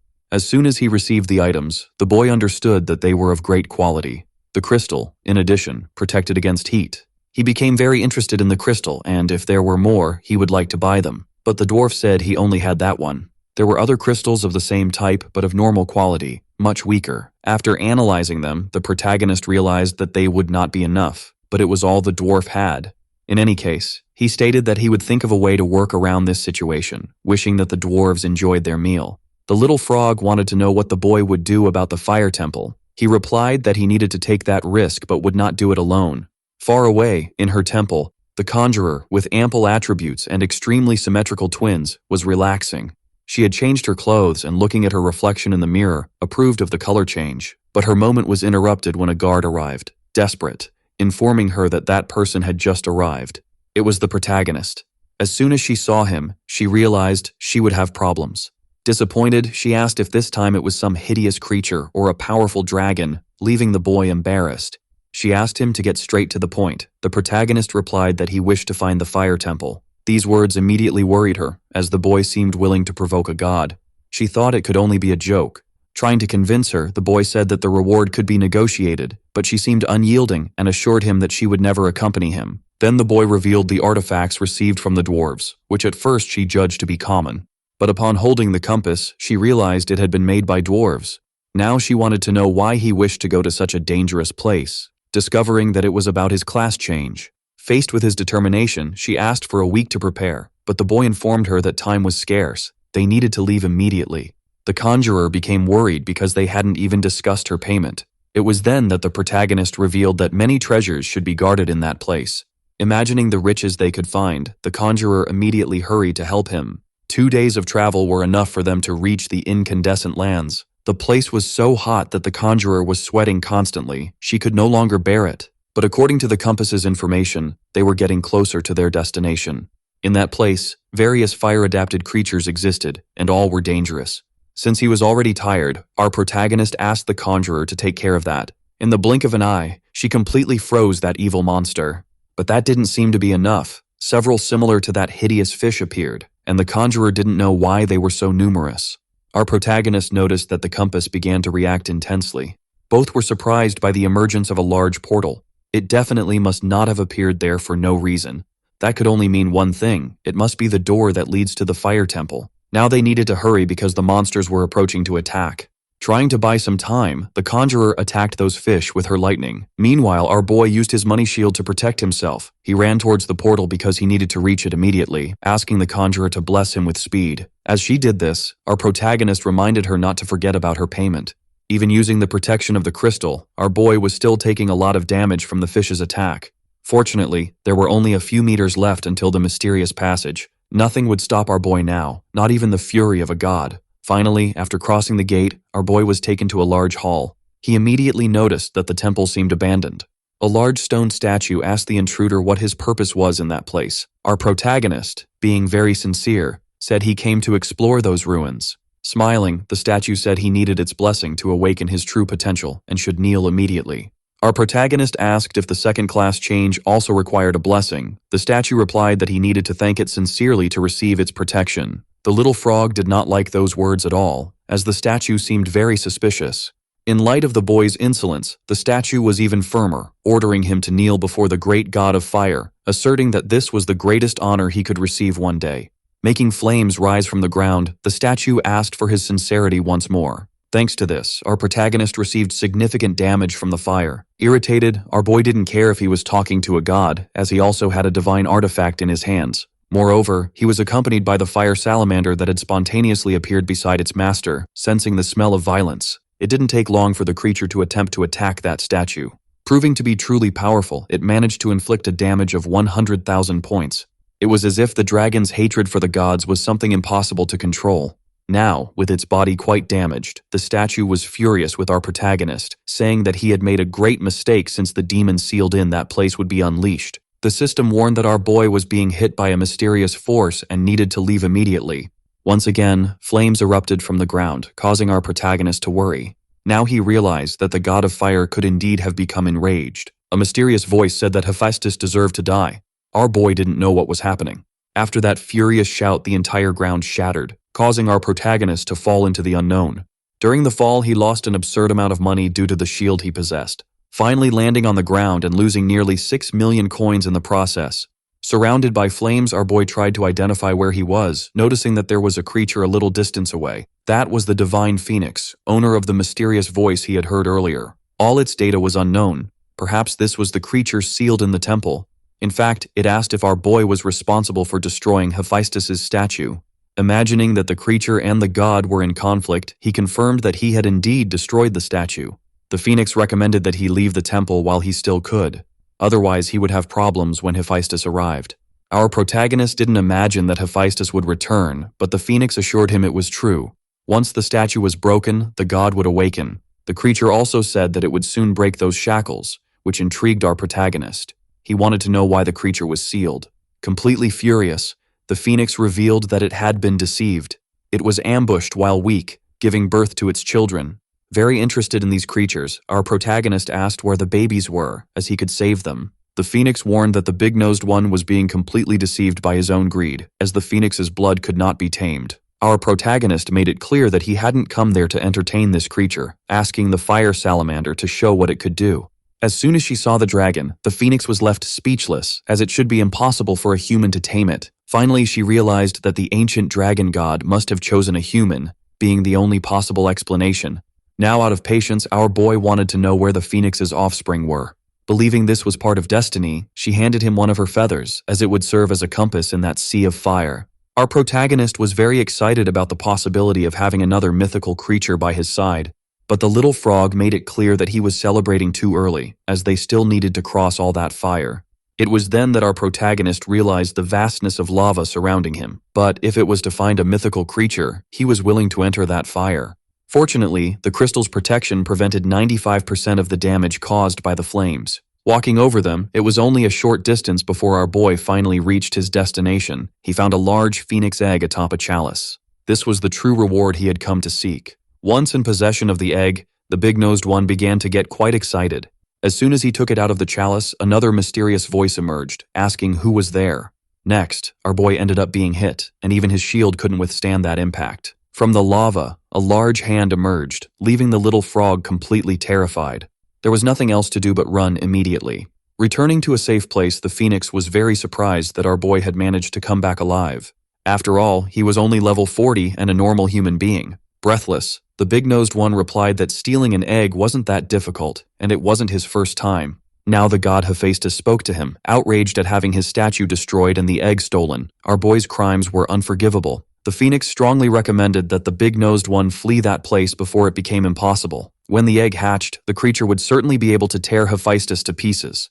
The big-nosed one thought that not even his shield would be able to withstand all the wounds that the god could inflict. Now he wanted to know if he could help the phoenix break that seal. Indeed, there was a way, but the creature believed that our boy was too weak. Motivated by this small possibility, our boy asked the phoenix to share it with him. Above the phoenix's head were two markings made with a very dark aura. They were divine seals, and both needed to be broken at the same time. The problem was that this could not be done by mortals. It was at that moment that our boy revealed the divine artifact he carried, the horns of the god of destruction. Even though having it with him was surprising, the phoenix replied that two artifacts were needed to break both seals at the same time. Our boy had the cooldown stone that could be activated to help with this task. The phoenix wanted to know how a mortal possessed so many rare items. Meanwhile, the god Hephaestus announced his arrival, ready to eradicate our protagonist from the face of the earth. Knowing this, the big-nosed one understood that his time was running out. Bravely, he prepared to do what was necessary. The first thing he did was use the cooldown stone. He needed to destroy those seals immediately. The phoenix was surprised that this simple mortal was capable of such a feat. But to the surprise of our big-nosed one, a threatening and furious figure finally appeared. It was the god Hephaestus, ready to reap the life of our boy. Looking up, the big-nosed one realized that the physical form of that god was extremely large. Claiming the title of King of Fire, Hephaestus made his presentation, demanding that our boy kneel. At that very moment, the phoenix finally managed to free herself from her shackles. The bird was furious, and for her, the false god had arrived at the right time. The deity was outraged since the creature had managed to break those seals while the phoenix was willing to make him pay for his crimes, soaking that lava with the blood of the cursed god.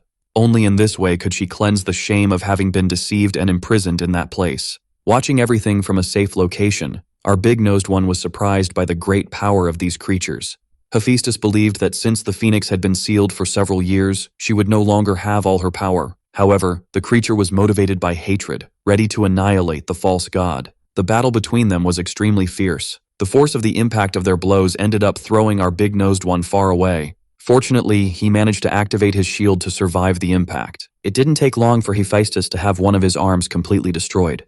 The heat produced by the flames of the phoenix was much more intense than he could withstand. Trying to intimidate the creature, Hephaestus asked if the phoenix really wanted to challenge a god, but she did not believe in that title. She attacked once more, striking the giant's body and making a perfect cut in his abdomen.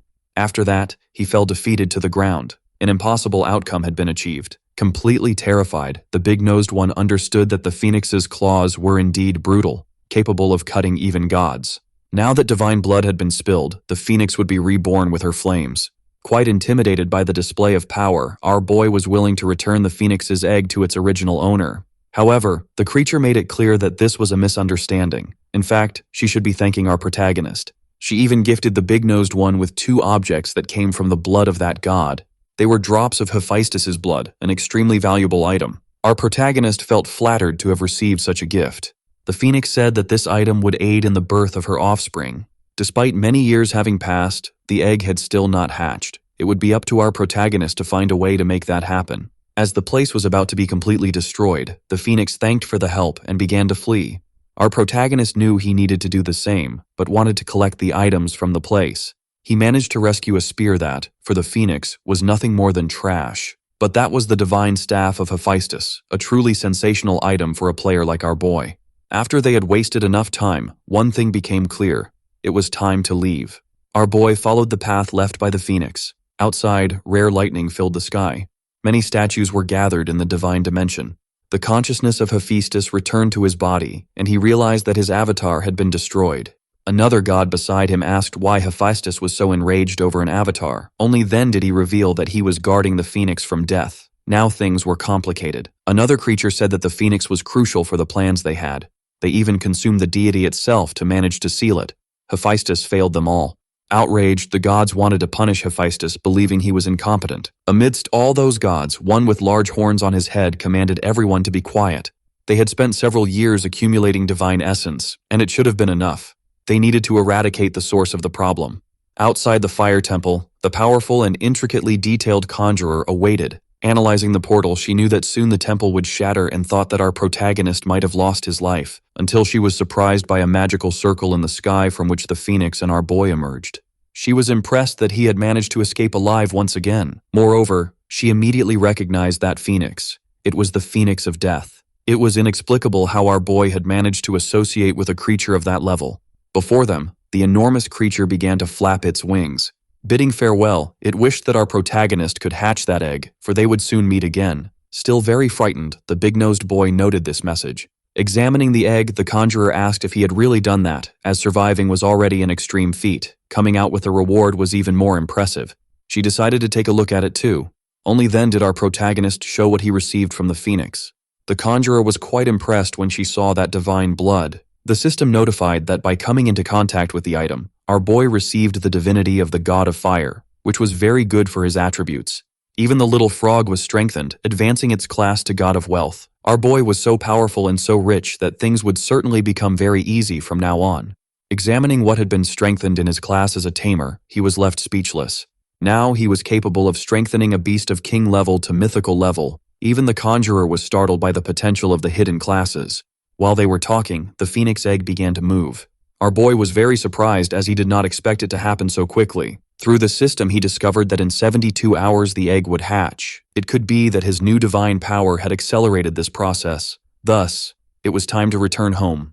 The conjurer would have liked to explore the region a bit more, but our big-nosed boy informed her that they could return there soon. What the woman really wanted was to be paid.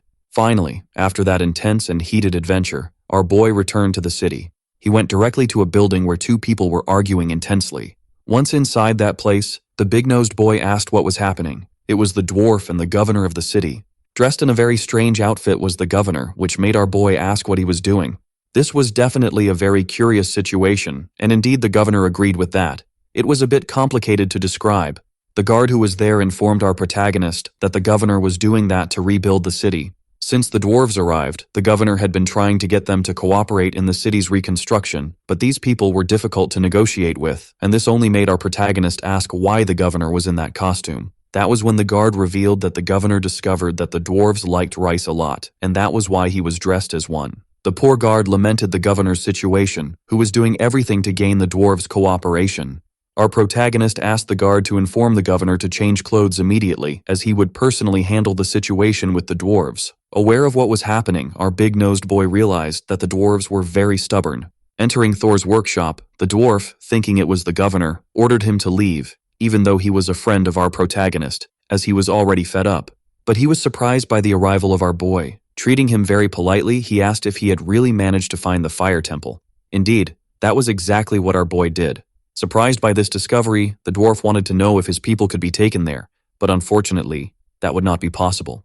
Showing Hephaestus's staff, he also informed that the entire temple had been destroyed. For Thor, now that our boy held the staff of the god of fire, he was the chosen one, the only one capable of leading the dwarf tribe. Definitely, our protagonist would take advantage of this situation, asking the dwarves to stay in the city and help with its reconstruction. Without questioning, they promised to obey the orders of the envoy of the god of fire. Seizing the opportunity, our boy informed Thor that he needed more equipment pieces. Inside the governor's office, the poor man was wearing another costume. He hoped that this time he could convince those stubborn dwarfs to cooperate, even if just a little. He was then interrupted by the guard who brought the news obtained by our protagonist. It didn't take long for the dwarfs to start contributing to the reconstruction of the place. The governor believed that his efforts in wearing those ridiculous costumes had contributed to this. Only then did the guard correct his information, explaining that it was our protagonist who had convinced the dwarfs. This left the governor disappointed, but the truth was that with just a few words, our boy managed to persuade those stubborn ones. The man's sadness was so great that he even wished to find a job as a clown in the nearest circus. Back at the Duke's house, someone was telling the widow that our boy was very arrogant. Those men were sent by royalty and came by order of the prince. They were upset because they couldn't meet our boy, which was necessary to grant him the title of nobility. They were also not there for nothing. The prince who sent them was deeply in love with the widow and wanted to take her to the capital so they could talk better. The widow didn't think twice to refuse the proposal since she had no eyes for the prince. At that exact moment, our protagonist arrived, wanting to know what they were discussing. His arrival immediately sparked immense joy in the widow. The woman hurried to speak with him, eager to reunite with him. The prince's envoys finally found our boy and were excited because there were many talented people in that room. The messenger, however, was disrespectful to our big-nosed friend, saying he expected to find a special man, but all he saw was a coward hiding behind the widow. Our protagonist revealed that he was not in a good mood and would love to take some lives just for fun. The messenger found that attitude quite arrogant and doubted very much that he would be defeated by our protagonist in combat, as he believed he should know who he was dealing with. Before he could continue with his insults, he was brutally struck by the big-nosed boy, who landed a right hook on his jaw. Now that the messenger was down on the ground, our boy apologized for hitting too hard. The other men who witnessed that were frightened and apologized for their companion's rudeness. Going straight to the point that brought him to the widow's house, our protagonist asked about his title of nobility. One of those men was a deputy capable of carrying out such formalities. It was just a matter of signing the documents and returning to the capital. This made life much easier for our boy, which left the widow extremely happy. It's incredible how this work insists on putting our boy's ego up high. Everything he does that is relevant is communicated to all the other players just so they feel envy. How bizarre. Everyone is becoming his fan, imagining that there must be nothing impossible for our protagonist. Immediately, a large crowd became enthusiastic, thinking they could be recruited as followers of this phenomenal player. The widow knew that our boy had persuaded the dwarfs, which greatly increased the value of the workshops that belonged to him. This made our boy even more excited. Outside, there were many buyers, and the offers started at 40 million. In a matter of seconds, the offers doubled in value. Everyone wanted to own property in that region. Our boy said there was no problem selling his shops, but asked those men to be patient. After all, they weren't cheap at all, and this didn't seem to be a problem for those potential buyers who were willing to offer generous amounts of money. Some of them were even offering other very suspicious things. Definitely, if our boy were a malicious person, he could take wicked advantage of this situation. Thanks to his God of Wealth ability, the amount of money received was being multiplied.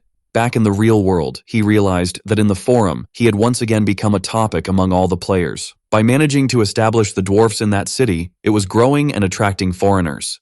This would greatly favor our boy's material growth. Now he knew it was only a matter of time before he became a target for others with bad intentions. What they didn't know was that on that very night, something grand was about to happen. Lightning cut through the sky and the thunder was terrifying. All the players were being affected by it. No one could say for sure what was happening. Only our big-nosed friend knew what it meant. Finally, the game world and the real world were becoming one. The system asked our protagonist which ability he wanted to extract, and the boy said he wished to have the Shield of Money. As expected, players who had passed level 10 could use a game ability in the real world, and his personal attributes were also being integrated into reality, making our boy extremely powerful. To test his hypothesis, he jumped out the window. Falling to the ground with extreme grace, it was time to eliminate some competitors. Many people were very surprised by the developments of this fusion. Among them were evil individuals who wished to use their abilities to commit atrocities in the real world, as some had their bodies greatly strengthened. But among them were also honest people. A poor soul wished to use his speed to work as a delivery person even more efficiently. It was truly impressive what ordinary people could do now. And our protagonist headed straight for the headquarters of a certain business group. As soon as he arrived, he noticed suspicious activity. Our boy was surrounded by unknown individuals who believed they had him cornered. They demanded that our protagonist hand over everything of value if he wanted to keep his legs intact. One of these thugs tried to threaten our big-nosed hero, saying that his buddy with the knife was at level 11 and very powerful. Sighing deeply, our young man realized that the world was still full of stupid people. He immediately grabbed one of those idiots by the neck. This made another of the wrongdoers threaten our boy, saying he would end his life if he harmed his companion. But all that threat achieved was a kick to the temple. The three idiots were knocked out on the ground. Our boy had not imagined they were so weak. And inside that building, a party seemed to be happening. Here's my humble observation about the very exotic clothes of that extra. For those men, this was a historic moment. Investing in the Apocalypse game had finally paid off. But their party was being interrupted at that very moment. Someone quite intimidating had arrived on the scene. However, our protagonist was disguised, wearing a mask of the first famous character from our dear Akira Toriyama, and I hope that if heaven exists, Akira is in it. One of those extras with a scar on his face wanted to know where that idiot had come from. Removing the mask from his face, our protagonist wanted to know if he hadn't been recognized just by his voice.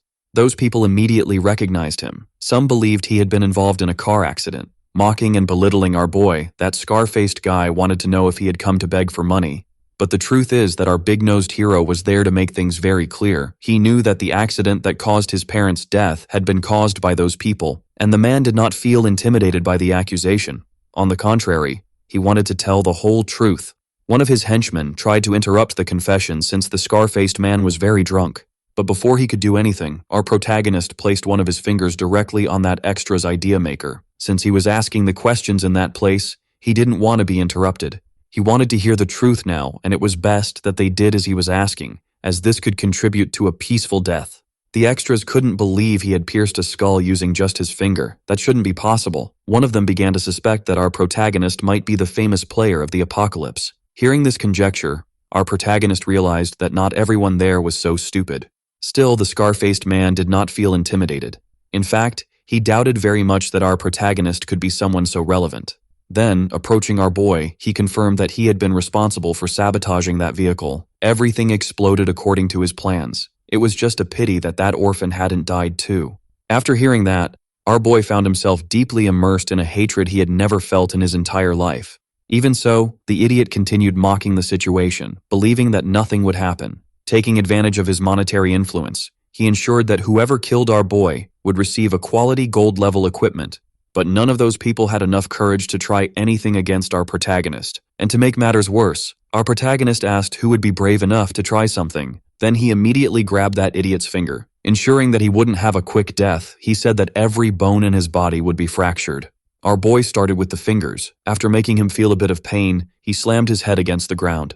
Taking advantage of the fact that he was already down, he stepped on one of his arms, crushing his bones. The idiot was very scared but still tried to intimidate our boy, claiming he couldn't do that.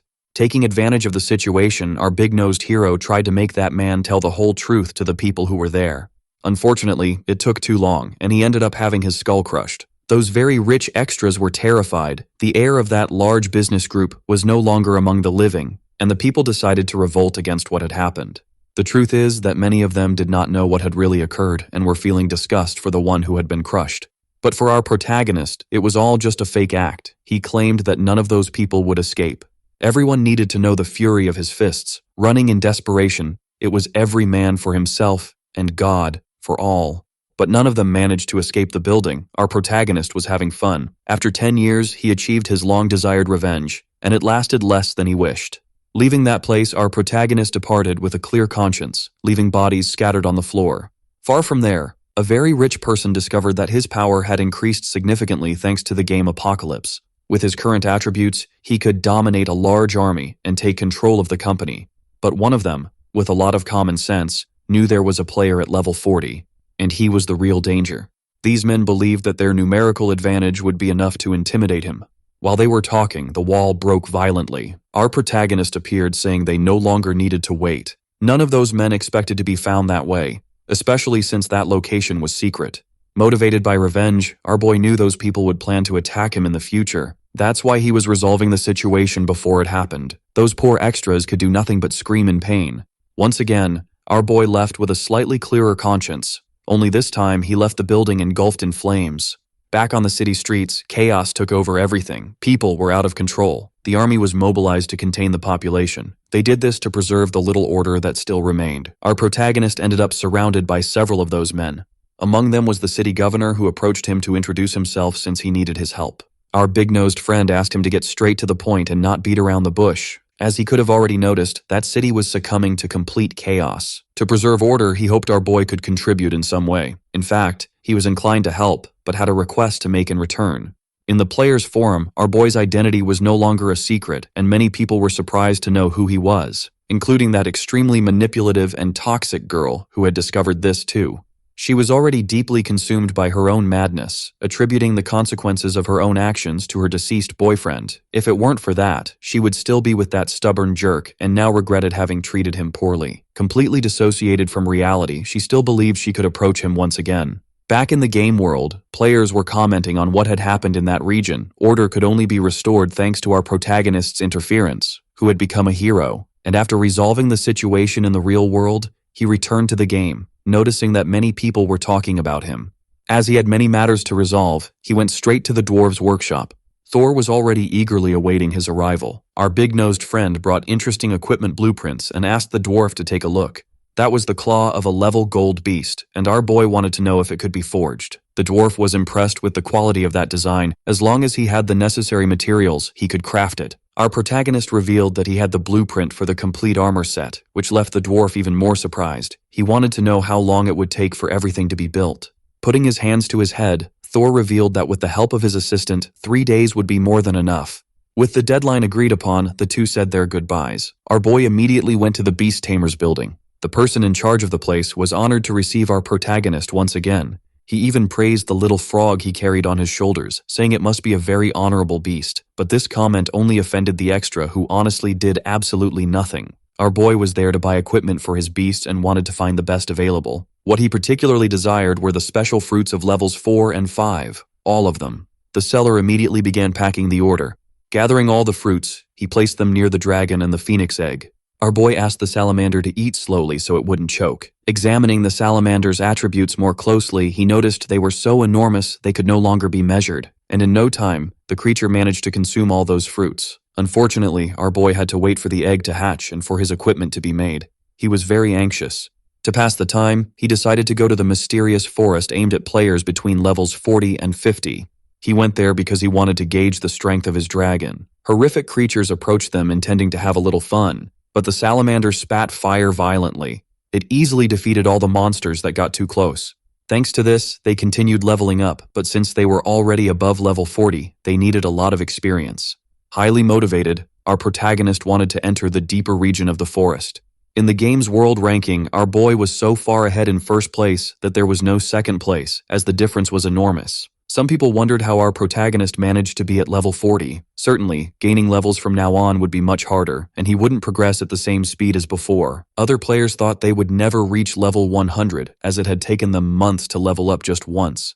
And after defeating several creatures, our boy didn't level up even once. While reflecting on this, he was reminded by the little frog that very soon the phoenix egg would hatch. Since he was very anxious, our boy summoned the egg to his presence. He was extremely excited, and the egg was already starting to move. Finally, its shell began to crack. The birth of that beautiful creature was truly different, resembling an explosion. A great pillar of fire and light materialized, and the little phoenix was already flapping its wings. Watching the majesty of that mythical creature, our boy was truly impressed. After all, he was very lucky. As if that weren't enough, its attributes were impressive, being even more powerful than his dragon. It could attack with flames, with comets, and even crush the souls of its victims. It was truly overwhelming. Petting the bird's head, he thought about what name he could give it since the mother phoenix had already defined one. Unfortunately, the boy chose a generic Chinese name, so I will just call her Fire Chicken. Even the creature didn't like the name given by our protagonist, a sign that she is indeed very wise. So he decided to use the name that the mother phoenix gave her. But for us, that is irrelevant since she will continue to be the Fire Chicken. Looking to the side, our boy noticed something about the dragon. Not far from there, a toxic cloud was approaching. It must certainly be rat poison. Those disgusting things could be very lethal. The dragon didn't think twice before launching its flames toward the danger. But our boy knew what that meant and asked the dragon to flee instead of fight. Those furious rats were advancing, ready to spread all the leptospirosis that existed on the planet. Our protagonist didn't expect to be surrounded by such a grand number of creatures. There was no escape route left, he needed to fight them. Calling the fire chicken, he asked her to help him with her flames. A great whirlwind of fire took over the battlefield. All those filthy rats were being incinerated. There was nothing they could do in the face of the power of a mythical creature.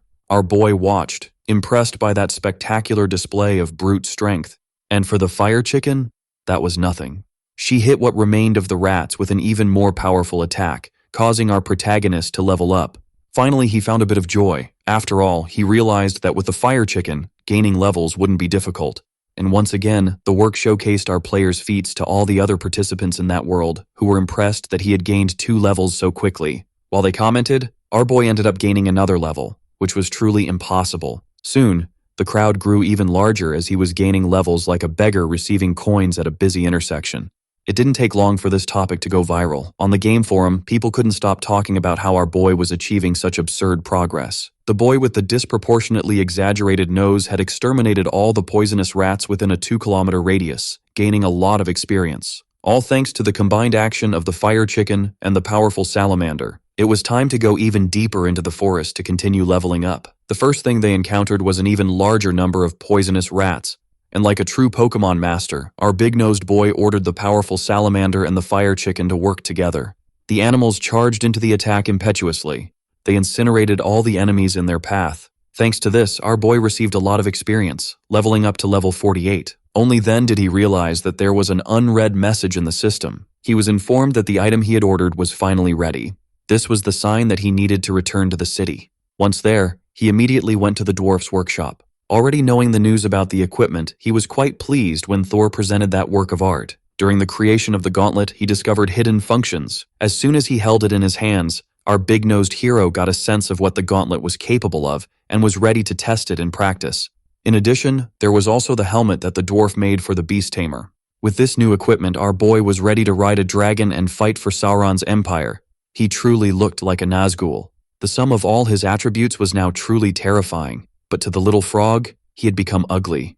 Disagreeing, the dwarf said that the appearance was really cool. The equipment was so useful that he could become invisible while using it. Very grateful, he said goodbye to Thor, mentioning that he had matters to resolve.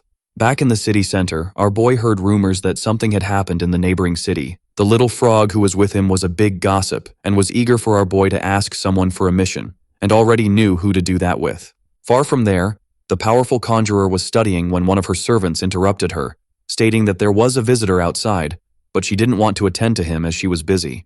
Even so, she was surprised by the appearance of our beloved protagonist. He went there to find out from her what was happening, and apparently, the neighboring city had been engulfed by a gray mist. According to the manual she was reading, it was an ancient evil related to a malevolent god. Our boy became interested in this matter, and according to the conjurer, this god was responsible for spreading plagues and viruses. Curious, he asked what the name of this malignancy was, and the conjurer informed him that it was Sekhmet, recommending that our boy not get involved in such problems. But the truth is that our protagonist wished to seek fame, and fortune favors the bold. Rising, the conjurer said she could accompany him since the Supreme Palace had asked her to investigate that. Indeed, it would be much safer for him to be in her company, which made the woman very irritated. After all, she needed to fix the teleportation device so they could leave. After they settled everything they were going to do, they said their goodbyes. Accessing the forum, our boy realized that the situation was indeed serious. The city was on the verge of destruction. Other cities were also experiencing strange occurrences, which left our boy worried. Now he needed to know what this evil entity was trying to put into practice. The next day, our protagonist was ready to go to that city in the company of the conjurer, who managed to fix the teleportation portal. Handling her staff, she made the artifact work. That was really very useful and would save them time, and now it was time to go through that portal. Once on the other side, our protagonist found himself in a huge, well-kept garden. They were in the outer region of the city, which was truly beautiful. As he expected, that place was full of lakes and mountain ranges. But the conjurer looked towards a specific area, asking for our boy's attention as well. It seemed that the gray mist was spreading faster than imagined. This made our boy return to the portal, leaving the conjurer intrigued. He needed to return to his city. After all, it was her job to investigate the origin of that mist. Very upset, the woman stated that she would not accompany him on any more missions. Still, our boy said goodbye. In fact, he went to the gates of that very city. and he was trying to understand why all those people were evacuating. Some lamented because they had just bought properties in a place that would surely be devastated, and a man said that it all started with a little girl. Paying attention to the conversation of those people, our protagonist asked who they were talking about. The bearded man wanted to know if our protagonist was a gossip. Revealing his emblem, he said he had been tasked by the Lord of the Supreme Palace to investigate the source of the mysterious mist. Immediately, those people realized his importance and shared what had happened with the daughter of a miner from the region. His entire family had been infected by the mist. Our protagonist wanted to know where that child was. The bearded man replied that she was in quarantine at the church and that he could find her in that building. However, one of those men asked our boy to be cautious because once infected by the mist, even the best healer would be unable to do anything. Our boy thanked them for the information and continued on his way. The girl was the person he truly wished to find. Knowing this, he went to the church. At the entrance, he was stopped by some guards who claimed that isolation was necessary, and the interior of the building was extremely dangerous. Our young man said he was a viscount of the empire and had come there to investigate the origin of the mist. The little frog was impressed by our protagonist's ability to lie. After introducing himself as an envoy of the empire, the guard showed him the way. Speaking with an important woman inside the church, the guard announced the visit of a viscount coming from the Supreme Tower. Our boy politely introduced himself to this well-drawn redhead, stating he was there to help. She warned him that the place was dangerous and that the disease was extremely contagious. Everything depended on the concentration of the mist. If it was too dense, it would be necessary to enter with a magical shield. Our boy knew he didn't need to worry about anything since he possessed the shield of money, very useful for situations like this. He finally met the first infected person. Her name was Aisha. She didn't want to get close to anyone because she was afraid of passing the disease to others. Showing his shield, our boy asserted that this would not happen to him. He wished to see what the girl had in that small container in her hands. Analyzing the small vial, he found that it was cursed and that only the girl could touch it. Surely that was the source of everything. It was indeed a very interesting item. Now he wanted to know where Aisha had obtained it. The girl needed to think a bit and said there was a cave near the lake, and inside it were other objects as well. Knowing this, our protagonist was extremely grateful for the information, and the girl thanked him for the visit, revealing she had a gift for him, a small glass sphere. Observing that item closely, he realized it could be useful. It was the girl's most precious possession. Not even her parents knew she had something like that. Bidding her farewell, he promised to visit her as soon as he resolved the mist problem. Outside, the redhead wanted to know the news, and our protagonist informed her that he was heading toward the lake. She knew the place was engulfed in mist, but he assured her he would solve the problem. These words greatly increased his favorability with the redhead. Once outside, our boy noticed that the closer he got to the lake, the greater the damage he suffered, and there were still 5 kilometers of walking to the exact location. On the way, he encountered other people who were also in the mist. He presumed they were people sent by the Supreme Palace. Among them was the powerful healer, apprehensive about her task since she had not agreed to those terms. The guards were trying to say that no one was capable of doing what she could. It seemed that mission was doomed to fail, and now they were going to withdraw. That was when our protagonist appeared before them, quite surprised by the presence of the conjurer.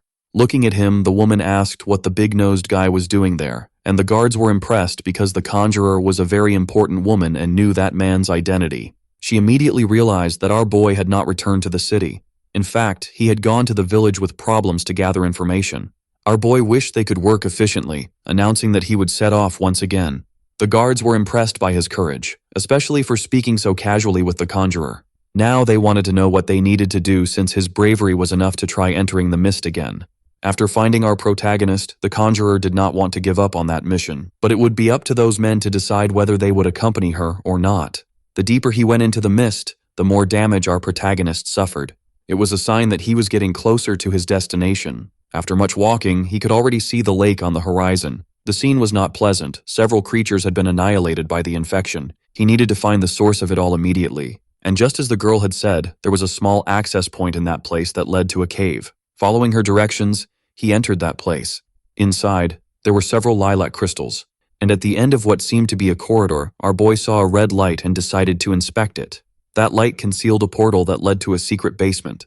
Inside, there was the statue of another god. Our boy was indeed in the right place. He immediately called his creatures while the little frog sensed something toxic in the air. It didn't take long for him to also identify an altar in that room. On it was a jade plate, a divine artifact that needed to be evaluated. After picking up the object, the whole place began to tremble. The statue began to speak to him as its eyes shone. It wanted to know if our boy was willing to undergo the evaluation of the Holy Spirit. He really didn't expect that, and was frightened. A large portal appeared in the air and started to suck him in. Our boy was sent to an arena. As he got up, he realized that in that place, gladiators fought to the death. Noticing where they were, the little frog became quite worried. Meanwhile, the god said that the visitor was very brave for entering the sacred arena and would now face his challenge. In that same place, a great warrior appeared, and the god announced all his feats. That giant was indeed a formidable enemy, which left our protagonist a bit scared, because the fight against him could be quite challenging. Even so, he called upon the fire salamander to participate in the battle. After all, he couldn't afford to lose. The little creature launched its flames at the giant, but nothing it had done so far was able to bother him. Still, our protagonist was satisfied because the dragon showed it had learned new skills. It was now much more agile. Changing the position of its attacks, it managed to deliver continuous blows to that enemy, until he decided to become furious. After all, taking hits without retaliating must be very distressing. Filled with a red aura, our protagonist identified that his enemy was more dangerous and that his defense had increased. In light of this, he decided to send the fire chicken to the front line as well. The winged chicken immediately began to unleash its flames, only they were much more powerful than the dragons. The creature, after being hit, fell to the ground completely lifeless. Thanks to this victory, our protagonist's team managed to gain some levels. He also received some very interesting items that could strengthen him or be turned into money. The god congratulated the visitor for his act of bravery. That was truly formidable, but it wasn't time to celebrate yet. Now he would face the true cruelty of the sacred arena. Summoning another gladiator, the god hoped to teach our boy a lesson. Oops, it was a female gladiator, and my goodness, it seems she wasn't dressed. What madness, my friends. Even so, our favorite big-nosed character remained scared since the enemies of that arena were formidable. She didn't like having her husband annihilated and would now demand consequences from our protagonist for his actions. Using her magic on the corpse, she commanded it to rise once more. Knowing the danger this could represent, like a true Pokemon master, our big-nosed hero ordered the dangerous salamander and the fire chicken not to allow that to happen. Both creatures began to attack the demon woman, and she burned in the flames as if she were dry grass, dying shortly after. Our boy imagined she would be a bit stronger, but the truth was she had much less health than her husband. Breathing a sigh of relief, he called his Pokemon back. It was time to leave. That's when the first giant rose in the arena, claiming he was immortal and now wanted his hammer. Our protagonist, observing that, was left completely speechless. Noticing that his wife had been defeated, the giant was not happy at all. Furious, our Pokemon master ordered his creatures to attack again, this time with great fury. Flames from all sides shot toward the giant, who could do nothing to defend himself. Having defeated the creature once more, our boy received new equipment.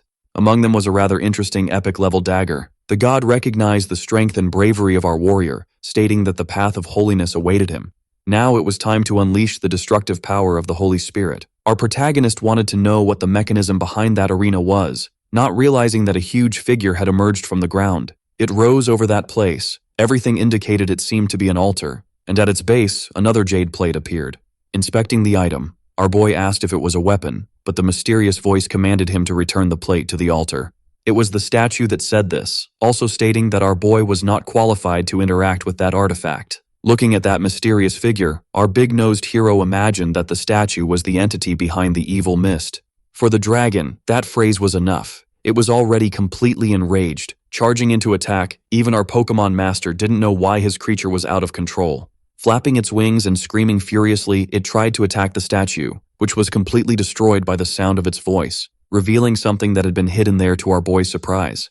Another dragon had appeared and resembled the dangerous salamander very much. In fact, that Holy Spirit guarded the path of holiness, but had been mysteriously corrupted. Our protagonist did not know how the attributes of this new creature were similar to those of his dragon. The entity claimed to be impressed and, showing a bit of mercy, granted him a painless death. Now she was willing to eradicate all forms of life existing in that arena. Due to the fog that had emerged, our boy began to suffer constant damage. However, his dragon remained furious and ready to fight.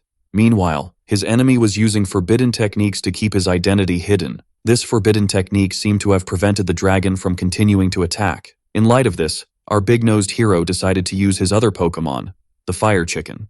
And the mysterious dragon did not expect a powerful chicken to appear in that arena. This was truly inconvenient. Our protagonist wanted to know where the enemy's confidence was now, as it would certainly be useful before dying. The fire chicken concentrated all its power into a fireball, which was immediately directed at our big-nosed hero's dragon. Filled with power, he charged into the attack once more. And with his body, he managed to split the imposter in two. Still wounded, the creature became very enraged with our protagonist, claiming that this was not over. As its body disappeared, it promised they would meet again in the future.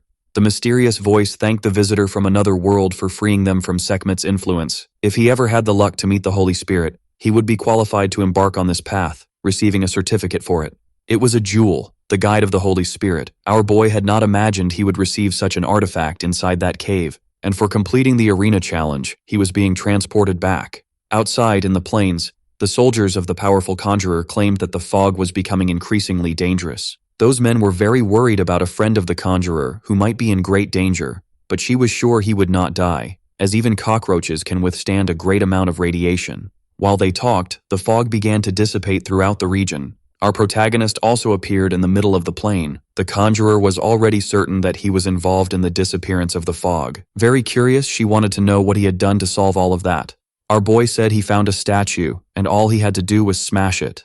The conjurer did not believe that the big-nosed one had done that to a statue of a god. He certainly must not have loved his own life. No matter what she thought, our boy managed to solve the problem. In fact, this was a task she should have completed, so the least she could do was thank him. Our boy knew she had certainly been rewarded by the Supreme Tower for this task, and the powerful conjurer imagined that our big-nosed hero was already trying to take advantage of her. As she had more to do in life, she said she would return to the city, but would like to talk to him about it later. In the village that our boy had just saved, the people realized that the fog was no longer a threat. Inside a mysterious temple, someone recognized that this had been the intervention of a very powerful god. All that mysterious dragon wanted was to consume this power to become even stronger. Gradually, its scales began to crack, and all of them broke. Giving way to new scales, it finally managed to move freely. An entity asked if Sekhmet would abandon her work, and he replied that that spirit was as stupid as Hephaestus, for soon the world would be in his hands. The arena of the Holy Spirit had been released, and now he would come in his true form to set things right. The entity wished for him to do so safely, otherwise it would remove his divine powers. Leaving the temple, the dragon promised that it would devour our protagonist and finally break its chains. Back in the village that had been saved, our boy went to the town hall and received the thanks of the redhead for everything he had done. He wanted to know what had happened to Aisha, and according to the redhead, the girl managed to recover thanks to his actions, just like all those who were sick. An important man joined them, as he knew that the hero who saved the city was there. The lord of the city wished to meet him. Our protagonist was then formally introduced to the lord of those lands. Thanks to his actions, his favorability was already very positive, and the governor of that city recognized that he was an extraordinary person. In their company was also the very powerful conjurer. It was explained to him that the presence of the fog was related to the ancient gods, but there was no clarity about everything. In light of this, the Lord decided to give our boy a personal communicator. If he ever needed it in the future, he just had to ask. Our big-nosed hero received that artifact with great enthusiasm. Examining him, he thought that to be a lord of a city, one needed to be at least level 100, so the help of that man was indeed interesting. As many people still needed assistance, the Lord said he would take his leave. Our boy mentioned that he also had urgent matters to attend to. The conjurer took the opportunity to leave as well. After all, she needed to report everything that had happened. Back in the original city of our protagonist, everything was happening normally. In the company of Thor, our boy had new items to be analyzed. The first of them was the jade plate.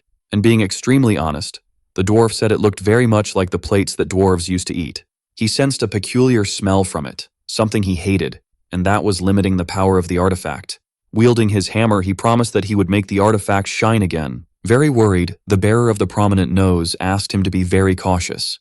After a few minutes, the plate was shining as if it were new, to the surprise of our protagonist. Imagining that it could be a plate, our boy thought it might be used for some kind of sacred offering.